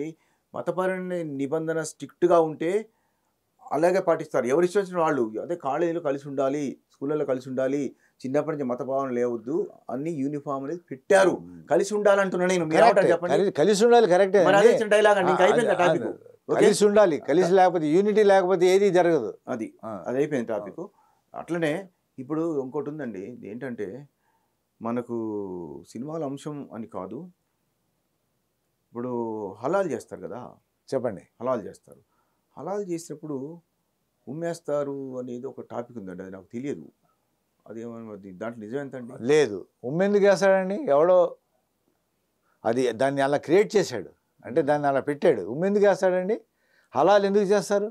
అంటే హలాల్ చేసినప్పుడు ఉమ్మి ఎవరు అసలు ముస్లిం విధానంలో ఉమ్మి ఏమైనా ఉందండి? ఉమ్ము అనేది లేనే లేదు. ఎవరో మీకు ఎందుకు అలా క్రియేట్ అయింది? అది క్రియేట్ చేసేస్తారు. చీడ పురుగులు ఉన్నంతకాలం మన సమస్య తీరదు. అంటే అది ముస్లిం వర్గాలలో ఒక ఆయన మీ ఉమ్మేస్తామని వాస్తవం చెప్పారు. ఎవరో మీకు చెప్పింది? నాకు తెలియదు. నాకు చెప్పింది మాధ్యమాలు. ఎవరు చెప్పి ఉంటాడు. ఏదో ఒక దీంట్లో ఫైల్లో రావాలి అంటే వాడి గురించి ప్రత్యేకత కావాలంటే ఏదో ఒకటి చేయాలా. అంటే మత విశ్వాసాన్ని గౌరవించాలి. కానీ హలాల్ ఎందుకు చేస్తారు? చెప్పండి. హలాల్ ఎందుకు చేస్తారంటే మీరు ఎగ్జాంపుల్ ఒక కోడిని కానీ ఒక పొట్టేల్ని కానీ ఒకేసారి కొట్టేశారు అనుకోండి, తలకాయ మీద మొండం ఒకవైపు తలకాయ ఒక పడిపోతుంది కదా. అప్పుడు ఏమవుతుంది? చచ్చిపోతుంది. అంటే ప్రాణం పోతుంది. ప్రాణం పోయిన తర్వాత ఇటు తీసుకెళ్ళి ఇచ్చేస్తారు. కానీ హలాల్ ఏంటంటే ఈ 3 నరాలు ఉంటాయి. ఈ 3 నరాలు తెగొట్టేసి వదిలేస్తారు. అది తనకి కొట్టుకొని తన బాడీలో ఉన్న చెడు రక్తాన్ని విసర్జింపజేసేస్తుంది. అప్పుడు క్యూరియాటీ ఉంటుంది. అంటే చెడు రక్తం అంటే కోడిలో కానీ పొట్టేల్లో కానీ ఇది ఏదైనా ఆ చెడు రక్తం బయటకు వెళ్ళిపోయిన తర్వాత ఫ్రెష్ అయిపోతుంది. అది అప్పుడు దాన్ని యూజ్ చేస్తారు. అది హలాల్. ఆరోగ్యం కోసం ఎవ్రీబడి. ఆ విషయం నాకు డీప్గా తెలియదు కాబట్టి డాక్టర్లకు తెలుసు, మీకు తెలుసు, మాకు తెలియదు కాబట్టి ప్రస్తావించండి. ఉమ్మి టాపిక్ ఎందుకు వచ్చింది? ఉమ్మి టాపిక్ చెప్తున్నా కదా. నేను ఏదో ఒకటి ప్రస్తావిస్తే నా యొక్క ఇది ఫలానా క్యాండిడేట్ అబ్బో భలే చెప్పాడు ఆయన అనే ఒక ప్రత్యేకత. అంటే అతను ఉమ్మేయటం లేదు. ఓకే. ఇప్పుడు పాస్టర్లకు జీతం ఇవ్వటంలో మీ అభిప్రాయం ఒకసారి చెప్తే. నా అభిప్రాయం చెప్తాను కదా సార్. మీరు వినాలి, ప్రశ్న అడిగిన తర్వాత జవాబు వినాలా, మళ్ళీ వాళ్ళది వీళ్ళదని మీరు అనొద్దు. ఇక్కడ విషయం ఏంటంటే సార్, పాస్టర్లకు జీతాలు ఇస్తున్నారనేంత వరకు మీకు తెలుసు. వైఎస్ జగన్ గారు ఎలా గెలిచారంటే క్రిస్టియన్స్ అంతా కూడా ఆయనకి మూకుమ్మడిగా సపోర్ట్ చేశారు సార్. దళితులకి రావాల్సినటువంటి నిధులు కొన్ని వేల కోట్ల రూపాయలు అక్కడ ఉన్నాయి. వాళ్ళకి ఏ డబ్బులు అయితే రావాలనో ఆ దళితులకు అందాల్సినటువంటి నిధులు ఆ జగన్ గారి ప్రభుత్వం ఇవ్వకుండా వేరే వేరే కులాల వాళ్ళకి పంచిపెట్టేసింది. అంటే ఊరికే నేను అడుగుతున్నాను, మరి ఎందుకు సార్ ఇలా జరిగింది అని మీరు ఎవరైనా ప్రశ్నించగలుగుతున్నారా? పాపం దళితుల కోసం పెట్టినటువంటి నిధులన్నింటినీ వేరే వేరే కులాల వాళ్ళకి ఎందుకు పంచిపెట్టారు, ఎందుకు ఇలా జరిగింది, వాళ్ళకి అడ్బంతో వాళ్ళకి కేటాయించాల్సింది కదా, మరి ఎందుకు వాళ్ళకి కేటాయించలేకపోయారు అని మీరు ఎవరైనా సరే గొంతు తెలిసి అడగలరా వైఎస్ జగన్ గారి ప్రభుత్వాన్ని? ఇక్కడ విషయం ఏంటంటే సార్, ప్రభుత్వానికి కొన్ని పాలసీలు ఉంటాయి. సో ప్రభుత్వం ఆ పాలసీలకు కట్టుబడి చేసేది 10 పాసులు కావచ్చు, కావచ్చు. మా డాక్టర్ రాజారావు ఎంత ఇబ్బంది పడుతున్నాడో దాన్ని కవర్ చేయడానికి ఎంత ఇబ్బంది పడుతుందో అర్థమవుతుంది. కానీ సార్ ఒకటి sir, okay thank you, cover చేశారు అని మీరు అనుకుంటే చాలా సంతోషం. దానికి సంబంధం లేదు, లేదు సంబంధం ఉందా లేదా కాదు, నేను చెప్పేది రండి. ప్రభుత్వానికి కొన్ని పాలసీలు ఉంటాయి, ఆ పాలసీలు ఎందుకంటే ఇప్పుడు దళితులంతా ఫైట్ చేస్తున్నారు కదా 5 years నుంచి. యాక్చువల్గా ఆయనకి డై హార్డ్ ఫ్యాన్స్, కానీ ఆయన కంప్లీట్ ఆపోజిట్ అయ్యారు. కాకపోతే వాళ్ళు పెట్టుకున్నటువంటి పాలసీ అది వాళ్ళు అలా చేశారు. సరే దీన్ని కూడా అలా చేశారు. ఇక్కడ క్రిస్టియన్స్ ఒకరికి, ఐ మీన్ పాస్టర్స్ ఒకరికే కాదు, వాళ్ళు ముల్లాలకు కూడా ఇచ్చారు. ఒకవేళ మీరు కరెక్ట్గా బయాస్లు లేకుండా అది కూడా అడగాలి మరి ప్రశ్న, మీకు అక్కడ బయాస్ ఉంది. సరే మిగిలినటువంటి వాళ్ళకి ఎలా సాలరీస్ వస్తున్నాయి అనేటువంటిది మనకి ఎండోమెంట్కి వెళ్తే అది కూడా తెలుస్తుంది. సో దాదాపు అన్ని మతాలకు డబ్బులు వస్తున్నాయి సార్ ప్రభుత్వం నుంచి. సో మీరు ప్రశ్నించాలనుకుంటే అది అడగండి. ఒకటి. ఇక రెండో విషయంలోకి వచ్చినప్పటికీ ఇది వినండి క్లైమాక్స్ సార్. మీరు అడిగి తీసుకున్నటువంటి సమస్యలన్నీ కూడా హిస్టారికల్.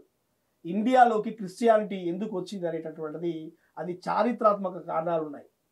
ఎందుకు కొన్ని కోట్ల మంది ప్రజలు సెగ్రిగేట్ చేయబడ్డారు అనేటువంటి విషయాన్ని మీరు తెలుసుకోవాలి.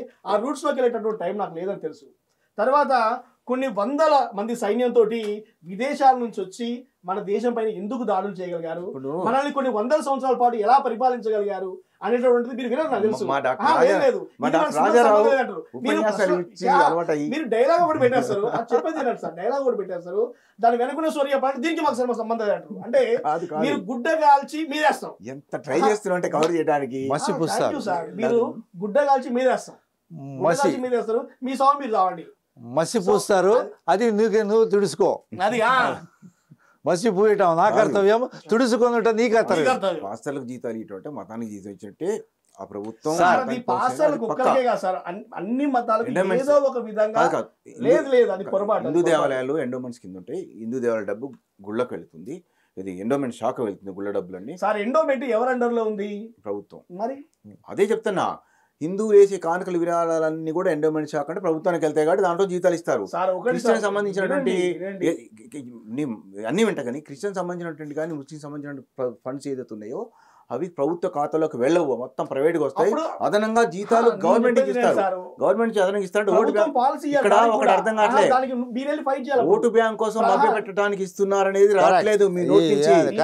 అది అసలు విషయం. ఇదంతా రాజకీయవేత్తలు చేసి సృష్టించే కార్యక్రమం. అది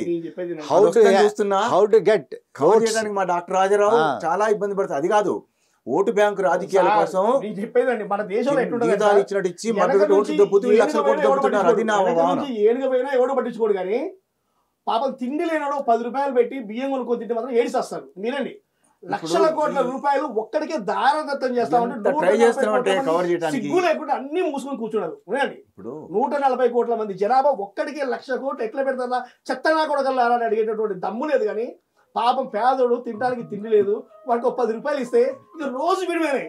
అదే ఏనుగా పోతుందిరా వెనక నుంచి అంటే ముందు నుంచి దోమ పోతుందిరా. ఇది నేనేం చెప్తున్నా అంటే మల్లా రమేష్ గారు వెనక నుంచి ఏనుగలు పోతున్నాయండి. దేశంలో ఉన్నటువంటి ఆస్తులు అమ్ముకుంటున్నారు, దేశంలో ఉన్నటువంటి లక్షల కోట్లన్నీ కూడా ప్రైవేట్ వ్యక్తులు పరమవుతుంది. దేశాన్ని అమ్ముకునే పరిస్థితులు త్వరలో రాబోతున్నాయి. కాస్త వాటి నుంచి కాపాడండి. ఎందుకంటే దేశం ఎప్పుడైతే మత రాజకీయాల్లోకి వెళ్ళిపోతుందో, భక్తి పేరుతో దేశంలో ప్రజల మీద దాడులు ఎప్పుడైతే జరుగుతాయో అది ఒక దేశం పతనం చేయడానికి పరాకాష్ఠ వచ్చినట్టు సార్. మీరు అది గుర్తించండి. ఎందుకంటే మీరు చదువుకున్నటువంటి వ్యక్తులు కాబట్టి మీకు వీటిపైన ఒక అవగాహన ఉంటుంది. మీరు గుడ్డగాల్చి మీరు వేసే పరిస్థితులు చేయకండి, అన్నింటినీ నార్మలైజ్ చేయకండి. ఎవరో ఒకరో ఇద్దరు, ఎందుకంటే ప్రతి మతంలో ఉంటారు మూర్ఖులు. సార్ చెప్పారు మూర్ఖులు ఉంటారని. ప్రతి మతంలో 1-2% ఉంటారు సార్.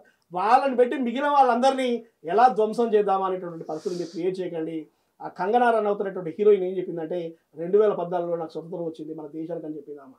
ఇంకా ఆమె ఏం చెప్పిందంటే దీపికా నరేంద్ర మోడీ గారు ఆ, 2001లో మీరు తొడగొట్టారు, మళ్ళీ ఒకసారి దీపికా తొడగొట్టారు. పడుకునే కూడా ఆమె కానీ ట్విట్టర్ లో కాదు. పబ్లిక్ గా చెప్పింది కాదు. 2001లో దీపికా పడుకునే మీరు తొడగొట్టండి సార్ అని కంగనా రనౌత్ చెప్పింది. ఏం జరిగింది కంగనా రనౌత్ 2001లో ఏం జరిగింది, దీపికా పడుకునే 2024లో ఏం జరగాల? ట్విట్టర్ కూడా ఆమె అకౌంట్ బ్యాన్ చేశాడు.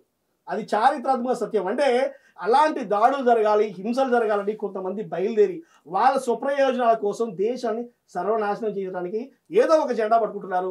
మీరు అలాంటి జెండా పట్టుకునేటువంటి కూలీల్లో ఒకరిగా ఉండొద్దు అనేది మా కోరిక. ఎందుకంటే సార్ మన దేశంలో ఉన్నటువంటి సమస్యలు నిరుద్యోగం.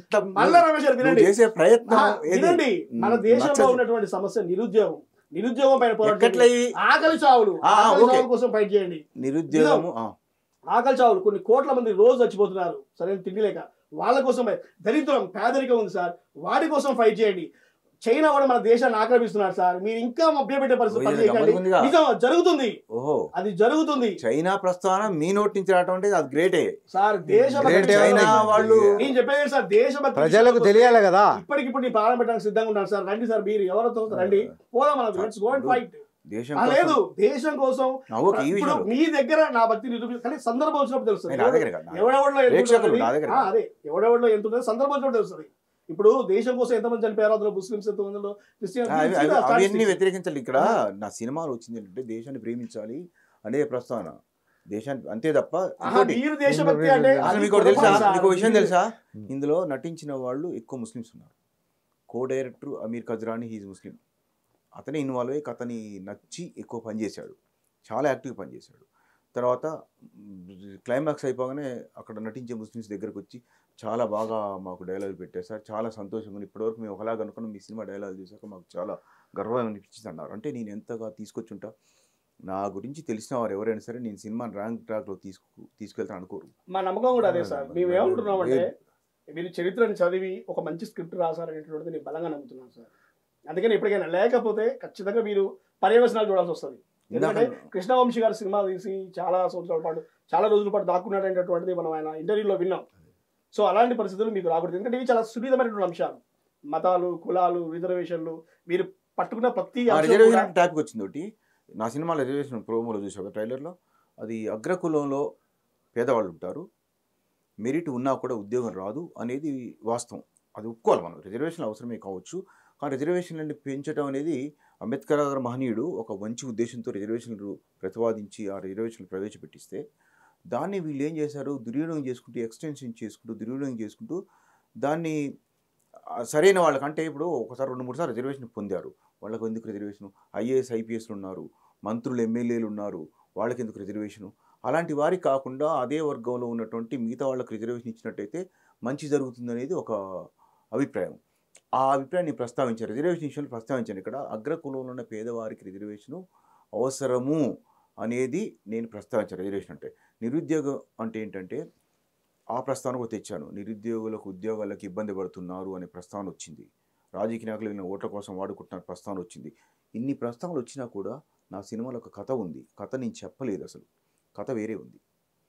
ఇవన్నీ ప్రస్తావనలు, కొన్ని అంశాల గురించి మాట్లాడుకున్నాం మనం. ఆ కథ చెప్తే ఉంది, సినిమా అంతా తెలిసిపోద్ది. కాబట్టి కథ అంతా చూసిన తర్వాత ఈ ప్రస్తావనలతో పాటు కథ చూసి, కథ విన్న సినిమా చూశాక ఏ వర్గాలైతే ఇప్పుడు చర్చిస్తున్నాయో, మీ 2 వర్గాలతో పాటు చూసేవాళ్ళైనా సరే, ఇది ఈ మన చర్చను చూసేవాళ్ళైనా సరే, వాళ్ళు ఆ సినిమా చూసిన తర్వాత చివరిలో వాళ్ళు ఎమోషన్ ఫీల్ అవుతారు. దేశాన్ని ప్రేమించాలి, దేశాన్ని గౌరవించాలనే భావన వస్తుంది వాళ్ళకు. అంత బలంగా నేను దేశభక్తి గురించి చాటి చెప్తూ నేను ఎవరిని వదలలేదు. కాకపోతే ఇక్కడ ఏంటంటే ముస్లిం స్టోరీ అండి. యాక్చువల్లీ ఇది క్రిస్టియన్ స్టోరీ కాదు, క్రిస్టియన్ ప్రస్తావన వచ్చింది అంతే. చెప్పండి.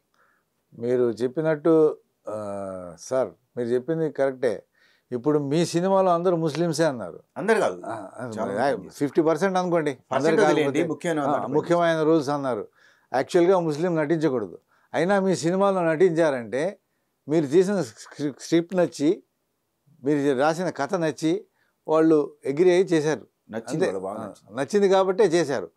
కానీ మీరు ఇంత చెప్పినా కూడా నేను చెప్పేది ఏంటంటే ఐక్యమత్యం ఇంపార్టెంట్. ఇక్కడ అదే చెప్పాను నేను, ఐక్యమత్యం ఇంపార్టెంట్. నేను అదే చెప్పాను. ఇప్పుడు మీకు ఏదో ఒక 50 లక్షలు దొరికిందంటే ఆ 50 లక్షలు తీసుకెళ్ళి ఎక్కడిస్తారు మీరు? చెప్పండి, మీరే చెప్పాలా. నేను మిమ్మల్ని అడుగుతున్నాను. దొరకటం అంటే అయ్యా సపోజ్ ఎక్కడ పోతూ మీరు రోడ్డు మీద వెళ్తున్నారు, దొరుకుతారా? రోడ్డు మీద లేకపోతే ఏ బస్ స్టాండ్లోనో ఎక్కడ దొరికి పోలీస్ స్టేషన్ ఇస్తాం. పోలీసులు వాళ్ళు సరైన వాళ్ళకి ఇస్తారా? అడ్రస్ లేదు దాంట్లో. అంటే మళ్ళీ టాపిక్ అయ్యి సినిమాలు చెప్తున్నా సార్, నేను మామూలుగా చెప్తున్నా, టాపిక్ కాదు జస్ట్. కానీ అదేంటి ఎవరికి ఇవ్వాలా? వాళ్ళకే ఇవ్వాలా, వాళ్ళకి ఇవ్వాలా. వాళ్ళు ఏంటి అనేది ఆరా తీసి కరెక్ట్ అయిన మనిషి ఎవడు అనేది మీకు నచ్చింది ఏంటి, మీకు కావాల్సిన రెస్పాన్సిబిలిటీ ఏంటి, దాన్ని తీసుకెళ్ళి వాళ్ళకి ఇస్తే వాళ్ళు సవ్యంగా విచారించి ఎవరికి చెందింది అనేసి ఎలాగైనా క్లూ తీసి వాళ్ళకి అప్పగించాలి. కానీ అలా జరుగుతున్నాయా? లేదు. అదే బయట మా సినిమాలో పోలీసులు మంచివారండి. మీ సినిమాలో మంచోళ్ళు ఉండొచ్చు, నార్మల్గా చెప్తున్నాను నేను. ఇంకో కౌన్సిల్ సార్ ముగించుకునే ముందు చెప్పండి. ఇప్పుడు ఓల్డ్ సిటీ కావచ్చు, అక్కడక్కడ తెలంగాణ రాష్ట్రం కావచ్చు, దేశంలో కావచ్చు, పేదరికంలో చిన్నపిల్లల్ని 16 ఏళ్ళ అమ్మాయిల్ని 60 సంవత్సరాల అరబ్ షేకులకు పెళ్లి రూపంలో కావచ్చు, అమ్మకం రూపంలో ఇచ్చి పంపిస్తున్నారు. అది చాలా చాలా బాధాకరం. అలాంటి అంశాన్ని కూడా నేను ప్రస్తావించి ఆ అమ్మకాన్ని ఆఫ్ చేసే విధంగా నేను చిత్రీకరించాను. కరెక్ట్. అది ఆ తప్పు ఎవరిది? మీ అభిప్రాయం చెప్పండి. నేను అభిప్రాయం గురించే చెప్తున్నాను నేను. ఆ తప్పు ఎవరిది? తప్పు ఎవరిది? గవర్నమెంట్ది. గవర్నమెంట్ ప్రభుత్వం అటువంటి వాళ్ళని ఇక్కడ రావడం ఎందుకు? ఈ సమస్య ఏంటంటే ఇంకోటి ఉంది, వీళ్ళు పేదవాళ్ళు, ఆడేమో డబ్బు గలవాడు, వాడు వచ్చి ఇక్కడ కొనుక్కొని వెళ్ళిపోతాడు అంతే. అక్కడ తీసుకెళ్ళిన తర్వాత ఏం చేస్తాడో తెలియదు. గవర్నమెంట్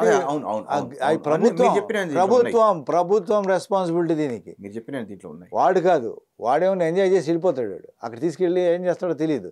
కానీ అది అరికట్టాలంటే ఎవరి వల్ల అవుతుంది? మీ వల్ల, నా వల్ల అవుతుందా? ఈ ప్రస్తావనని సినిమాలో ఒక సీన్గా చూపించండి, ఆమోదయోగ్యమే కదా. ఎస్, నేను చూపించిన సన్నివేశాలు ఇలాంటివి ఉన్నాయి, సామాజిక కోణం ఉన్నాయి తప్ప ఎక్కడ కూడా ఒకళ్ళని. ఒక్క నిమిషం మీరు సామాజిక కోణం అనే మాట వాడకండి. ఎందుకంటే మీరు ఇందాక రిజర్వేషన్ల గురించి కొంత ఇన్ఫర్మేషన్ ఇచ్చారు, తర్వాత దాని గురించి వదిలిపెట్టారు. కానీ వినండి ఒక మాట, మన దేశంలో ఎలా ఉంటుందంటే అండి, వినాలి ఇది ఖచ్చితంగా. ఎందుకంటే మీరు అగ్రవర్ణాలకు సంబంధించి మాట్లాడారు కాబట్టి నేను చెప్తున్నాను. ఇప్పుడు కొంతమంది అగ్రవర్ణాలకు రావట్లేదు ఛాన్స్ వచ్చింది. అంబేద్కర్ గారు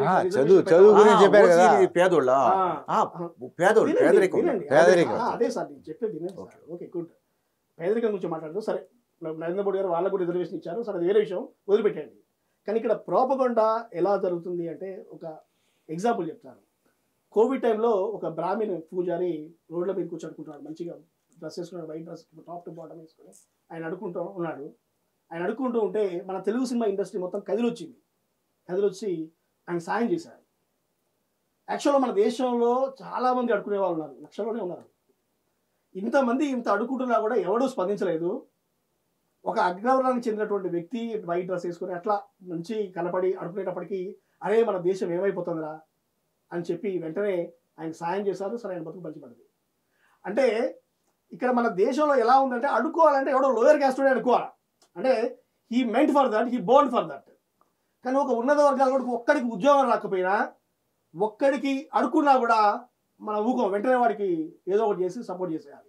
ఇప్పుడు మీరు చెప్పేది ఎలా ఉందంటే, ఇప్పుడు అగ్రవర్ణాలకి ఉద్యోగం రాలేదు ఫర్ ఎగ్జాంపుల్, ఓకే నేను ఒప్పుకుంటాను, పేదవాడికి రావట్లేదు. ఇప్పుడు మీరు చూడండి, అగ్రవర్ణాలకి ఎవరికి ఉద్యోగం రాకపోయినా ఒకటి వాళ్ళు ఏదో ఒక కంపెనీ పెట్టుకొని ఎండీ గానో సిఇఓ గానో ఉంటున్నారు, లేకపోతే ఫారెన్ సెటిల్ అవుతున్నారు. ఎవరు కూడా లీస్ట్ పొజిషన్ లో బతికినటువంటి సందర్భాలు చాలా తక్కువ. సరే, ఇన్ కేస్ అలా అనుకున్నా కూడా వాళ్ళకు కూడా రిజర్వేషన్ ఇచ్చారు. డాక్టర్ రాజా లేదు వాళ్ళకు కూడా ఎంత ట్రై చేస్తున్నట్టే ప్రతిదాన్ని కవర్ చేయడానికి ఎవరో ప్రోపగండా ఎలా ఉంటుందంటే, మీలానే శంకర్ అని ఒక డైరెక్టర్ జెంటిల్మెన్ అని ఒక సినిమా తీశాడు. ఆయన ఏమంటారంటే ఎంసెట్ లో ఫస్ట్ ర్యాంకర్ హీరో వినీత్ లేదు, ఎంసెట్ లో ఫస్ట్ ర్యాంకర్ హీరో వినీత్ అంటాడు. నెక్స్ట్ ఇయర్ లో ఆయన ఆత్మహత్య చేసుకుంటాడు. ఆయన ఫస్ట్ ర్యాంకర్, ఆయనకి సీట్ రాలేదని చెప్తాడు. వినండి సార్, ఎంసెట్ లో ఫస్ట్ ర్యాంకర్ అదే వినండి. ఇప్పుడు మల్లా రమేష్ గారు కానివ్వండి, శంకర్ గారు కానివ్వండి, ఒక ఫస్ట్ ర్యాంకర్ సీట్ రాలేదని ఆత్మహత్య చేసుకునే విషయాన్ని ప్రమోట్ చేస్తే నిజంగానే రిజర్వేషన్ వల్ల వాడికి రాలేదని చెప్పేసి మొత్తం అదొక పెద్ద లేదు అబద్ధం. ఇట్లనే అబద్ధాలన్నీ కూడా పెద్ద పెద్ద సినిమాలతో పోల్చుకోవాలి, అంత లేదు విషయం గురించి చెప్తున్నాను. లేదు కానీ ఒకటి, అగ్రకులంలో పేదరికంతో ఉన్న వాళ్ళకు, అగ్రకులంలో పేదలకు రిజర్వేషన్ కూడా ఉండాలనేది ఉన్నది సార్. రిజర్వేషన్ ఎందుకు లేదు? ఎక్కడ లేదు, ఎందుకు లేదు, ఎక్కడ లేదు. ఇప్పుడు మన సొసైటీలో ఏం జరుగుతుందంటే గత 15-20 సంవత్సరాల నుంచి మీరు చూడండి ప్రతి వాడిని ఓకే, అగ్రకులంలో పేదలకు రిజర్వేషన్ ఉంది అని మా డాక్టర్ రాజారావు బలంగా చెప్తున్నాడు. మీరు ఒకసారి పరిశీలించి అగ్రకులంలో పేదలకు కానీ నిజంగా అన్ని చోట్ల అన్ని రాష్ట్రాలలో అన్ని మన పబ్లిక్ సర్వీస్ కమిషన్లో కానీ ఉంటే అది కామెంట్స్ ద్వారా తెలియజేయండి, లేకపోయినా కూడా తెలియజేయండి. ఒకటి ఓకే నేను చెప్పేది వినండి. ఇప్పుడు మీరు తీసుకున్నటువంటి అంశాలన్నీ కూడా చారిత్రాత్మక అంశాలు. బాబా సాహెబ్ అంబేద్కర్ గారి గురించి మీరు ఒక సెంటెన్స్ చెప్పారు, కాకపోతే ఆయన ఒక సెంటెన్స్ లో చెప్పి వదిలిపెడితే అయిపోయేది ఇదే కాదు. రిజర్వేషన్ ఎందుకు వచ్చాయి అనేది అది మనం ఇప్పుడు ఒక గంటలో కూర్చొని చర్చిస్తా ఏది కూడా కాదు. నేను ఒక్కటే అగ్రకులంలో ఉన్న పేదలకు రిజర్వేషన్ ఉండాలి అనే సీన్ ఒకటి పెట్టి ఆ సీన్ ఎలా మలుపు తిప్పానో అంతవరకు అది అయిపోయింది. అది మాట్లాడుకున్నాం ఇందాక కూడా. ఆ మహనీయుడు పెట్టిన రిజర్వేషన్లను వీళ్ళు దుర్వినియోగం చేస్తూ పొడిగిస్తూ అది తప్పు. ఐఏఎస్ కొడుకులకు ఐఏఎస్ బిడ్డలకు, మంత్రుల కొడుకు మంత్రుల బిడ్డలకు, అది తప్పు. ఎమ్మెల్యేల కొడుకులకు ఎమ్మెల్యే బిడ్డలకు రిజర్వేషన్ ఉండాలా? అది ఉండాలి సార్. ఉండాలా? ఎవరికి? మంత్రుల కొడుకులకు ఖచ్చితంగా, ఐఏఎస్ కొడుకులకు, ఎమ్మెల్యే కొడుకు రిజర్వేషన్ ఉండాలా? అయిపోయాయి. అక్కడ అలా ఉంటే అదే వర్గంలో వేరే వాళ్ళకి రిజర్వేషన్ పోతుంది కదా. అట్లా పోవడం ఇప్పుడు ఒకటి సార్ మీరు చెప్పేది ఎలా ఉందండి సార్, నేను చెప్పేది ఒకటికి తీసేయాలి అని మొదలు పెడితే ప్రతి చోట వస్తుంది. ఇప్పుడు చెప్పేదండి నీ ఇంట్లో లైట్ ఉందా, కరెంట్ ఉందా, అరే నీకేంద్రా భయ్, నీ ఇంట్లో ఫోన్ ఉందా, ఇప్పుడు నువ్వు ఎంపీ వన్ నీకు రిజర్వేషన్ తీసేస్తారంటే నెక్స్ట్ ఏం సార్ నువ్వు ఎమ్మెల్యే వన్ తీసేస్తారు. తర్వాత నీకు సెల్ ఫోన్ ఉంది, అరే సెల్ ఫోన్ ఉన్న రిజర్వేషన్ రిజర్వేషన్ ఇంగ్లీష్ లో మాట్లాడతాడు, వీడికి ఎంత రిజర్వేషన్, అరే వీడు సూట్ వేసుకున్నాడు, వీడికి ఇప్పుడు కవర్ చేయడానికి ఎంత ట్రై చేస్తున్నావు అంటే అందుకే మంచి నీ స్పీచ్ చాలా ఓపికగా ఉంటుంది. ఎందుకంటే కవర్ చేయడానికి చేసే ప్రయత్నం అది ఎక్కట్లేక ట్రై చేస్తారు. మీరు మీదేసే దేశాన్ని నమ్ముకునే వాళ్ళు ఇప్పుడు దేశభక్తి పేరుతో దేశాన్ని నమ్ముకుంటారు సార్. నీకు నిజంగా దమ్ముంటే దాని గురించి ప్రశ్నించు, అర్థమైందా? 2 కోట్ల మందికి ఉద్యోగాలు ఇస్తామని చెప్పేసి సమోసాలు అమ్ముకోవడానికి ఒక పెద్ద అని చెప్పాడు. మీకు దమ్ముంటే దాని గురించి ప్రశ్నించాలి. లేదు, ఎక్కడెక్కడ ప్రశ్నించాలి, ఎక్కడెక్కడ సమస్యలు వదిలిపెట్టి పాపం సయ్యద్ గారు అమాయకులు ఆయన ఎక్కడి నుంచో పట్టుకొచ్చి నేనేదో పిచ్చోని నా బతికేదో నీ బతుకు నన్ను ఎక్కడి నుంచో పట్టుకొచ్చి మా మీద గుడగాల్చి మీరు అలాంటి ప్రయత్నాలు చేయడం కాకుండా ఒక కన్స్ట్రక్టివ్ గా దేశాన్ని ఎలా ముందుకు తీసుకెళ్ళాలి మనం వాటిపైన ఓటే ఫైట్ చేయాలి తప్ప మొత్తం మనకు తెలియకుండానే మన చుట్టూ ఉన్న దేశాన్ని మన శత్రువుగా మార్చుకుంటాం. ఒకప్పుడు పాకిస్తానే మన శత్రువు కింద వీళ్ళు ప్రొజెక్ట్ చేసేవాళ్ళు, కానీ పాకిస్తాన్ కాదు సార్, మొత్తం అన్ని దేశాలు కూడా మన చుట్టూ ఎవరున్నారో వాళ్ళు శత్రువుగా మారుతారు. మన విదేశాంగ విధానం ఎలా ఉంది, రేపు యుద్ధం జరిగితే చైనా మనం ఏం చేయబోతుంది? సినిమా తీసి సినిమా ఎవరు చూసినా సరే ట్రైలర్ చూసింది, సినిమా ఎవరు ట్రైలర్ చూసింది మేము, సో జడ్జిమెంట్ చేయాల్సింది మేము. ఇక్కడ ఏంటంటే ఒక మంచి ఉద్దేశంతో తీసా, నా మనస్తత్వం అది మా నమ్మకం సార్, మా నమ్మకం అదే. ఇక్కడ మీరు రాజకీయాలు చొప్పిస్తే ఏం జరుగుతుందంటే ముందు మన దేశాన్ని ప్రేమించడం, దేశాన్ని గౌరవించడం, దేశ విచ్ఛిన్నతకు దారి తీయకుండా, దేశ విభజనకు దారి తీయకుండా ఉండటము, ఆ తర్వాత జెండాకు దండం పెట్టడము. అంటే జెండాని బహిష్కరించినట్టు మొన్న ఈ మధ్యలో జెండాను కాలుతో తంతూ పంజాబ్కు సంబంధించిన వాళ్ళు కెనడా అనుకుంటా వాళ్ళు రైతు ఉద్యమం కాలుతో తంటూ అవమానించి ఇట్లాంటివి ఉండకూడదు. ముందు మన దేశాన్ని మనం ప్రేమించుకోవాలి, దేశాన్ని గౌరవించాలి, ఓటు బ్యాంకుగా మారకూడదు, అవినీతి వైపు మళ్ళకూడదు, నిరుద్యోగం కూడా ఉండకూడదు. ఇట్లా మంచి అంశాలు పెట్టి తీసేసింది అంతే తప్ప. సార్ మీరు చెప్పింది కరెక్టే, దేశాన్ని ప్రేమించాలి, దేశాన్ని కంపల్సరీ ప్రేమించాలి. ఎందుకంటే మనం పుట్టిందే భారతదేశంలో కాబట్టి ఎవడన్నా మనకు ఏళ్ళు చూపిస్తే వాడు ఏళ్ళు తగ్గొట్టడమే మన కర్తవ్యం. నంబర్ 1. ఇప్పుడు మీరు ఇంటింటికి జెండా కట్టమని చెప్పి ఎవరో ఒక మహాత్ముడు చెప్పాడు మనకి. ఉద్దేశంతో తీసిన ఈ సినిమాల అంశాలని వేరే ఉద్దేశంతో కాదు. సినిమా చూస్తే కథ ఉంటుంది, కథలో కూడా క్లైమాక్స్ చాలా బాగుంటుంది. ఇక నటీనటుల విషయంలో ప్రస్తావించకుండా మనం చర్చించుకుంటాం. గౌరవనీయులు సుమన్ గారు మంచి పాత్ర పోషించారు, మంచిగా సహకరించారు. సుమన్ గారి సహకారం వల్ల మా సినిమాకు ఇమేజ్ పెరిగింది. అదేవిధంగా హీరోగా కౌశిక్, హీరోయిన్గా అంకిత ములేరు. కౌశిక్ అండ్ అంకిత ములేరు మా యొక్క వందే భారత్ సేవ్ ఇండియా మూవీలో చాలా బాగా నటించారు. తర్వాత కొంతమంది సీనియర్ నటులు సుబ్బరాయ శర్మ గారు, తర్వాత జెన్నీ గారు, అశోక్ కుమార్ గారు, లోహిత్, మాణిక్ గారు, వైభవ్, మలక్పేట శైలజ, సుమనశ్రీ, టార్జాన్, తర్వాత ఇంకా ఇలాంటి మరికొందరు నటులు, శశాంక్, బాలాజీ, సీనియర్ బాలాజీ, ఇలాంటి అనేక మంది నటులతో పాటు సీనియర్ నటులు జమా గారు, మహమ్మద్ జమా గారు అందరూ నటించి మాకు చేయూతనిచ్చారు. అన్నగారు సుద్దాల అశోక్ తేజ గారు ఈ సినిమా గురించి మంచి పాట రాశారు. చిన్ని చరణ్ మంచి పాట రాసి సంగీతాన్ని ఇచ్చాడు. అదేవిధంగా బుగ్గవీటి శ్రీకాంత్ కూడా మంచి పాట సంగీతాన్ని ఇచ్చాడు. 3 పాటలు ఉన్నాయి, 3 ఫైట్లు ఉన్నాయి. దీంట్లో ఎలాంటి అశ్లీలత ఉండదు, ఎలాంటి డబుల్ మీనింగ్లు ఉండవు. చాలామంది ఏం చెప్తారంటే దేశాన్ని ప్రేమించండి అంటే ఎవడు రాడు, ఆడియన్స్ సినిమా చూడరు అని బలంగా చెప్పారు. మీరు అశ్లీలత పెట్టుకోండి, డబుల్ మీనింగ్లు పెట్టండి, ఎక్స్పోజింగ్ గ్లామర్లు అన్నీ పెట్టండి, వస్తారు. ఇలాంటి మీ సినిమా ఎవరు చూస్తారని స్పష్టంగా సినిమా వర్గాల వాళ్ళే నాకు సలహా ఇచ్చినప్పటికీ నేను వినకుండా దేశాన్ని ప్రేమించాలనే ఉద్దేశంతో వందే భారత్ సేవ్ ఇండియా అనే సినిమాను ఒక మంచి ఉద్దేశంతో నిర్మించాను. అక్కడ కొన్ని లోటుపాట్లని, కొన్ని పొరపాట్లను, కొన్ని తప్పులను వేలెత్తి లైట్గా అది కొంతవరకే చూపినా కూడా ఉద్దేశం మాత్రం మంచిది. మరి మనం దేశాన్ని ప్రేమించే దిశగా వెళ్ళాలనే మంచి దృక్పథంతో మాత్రమే నిర్మించాను. మనం ఒకరికొకరు కలహించుకోకూడదు, అన్ని మతాలు కలిసి ఉండాలనే ఉద్దేశంతో నిర్మించాను.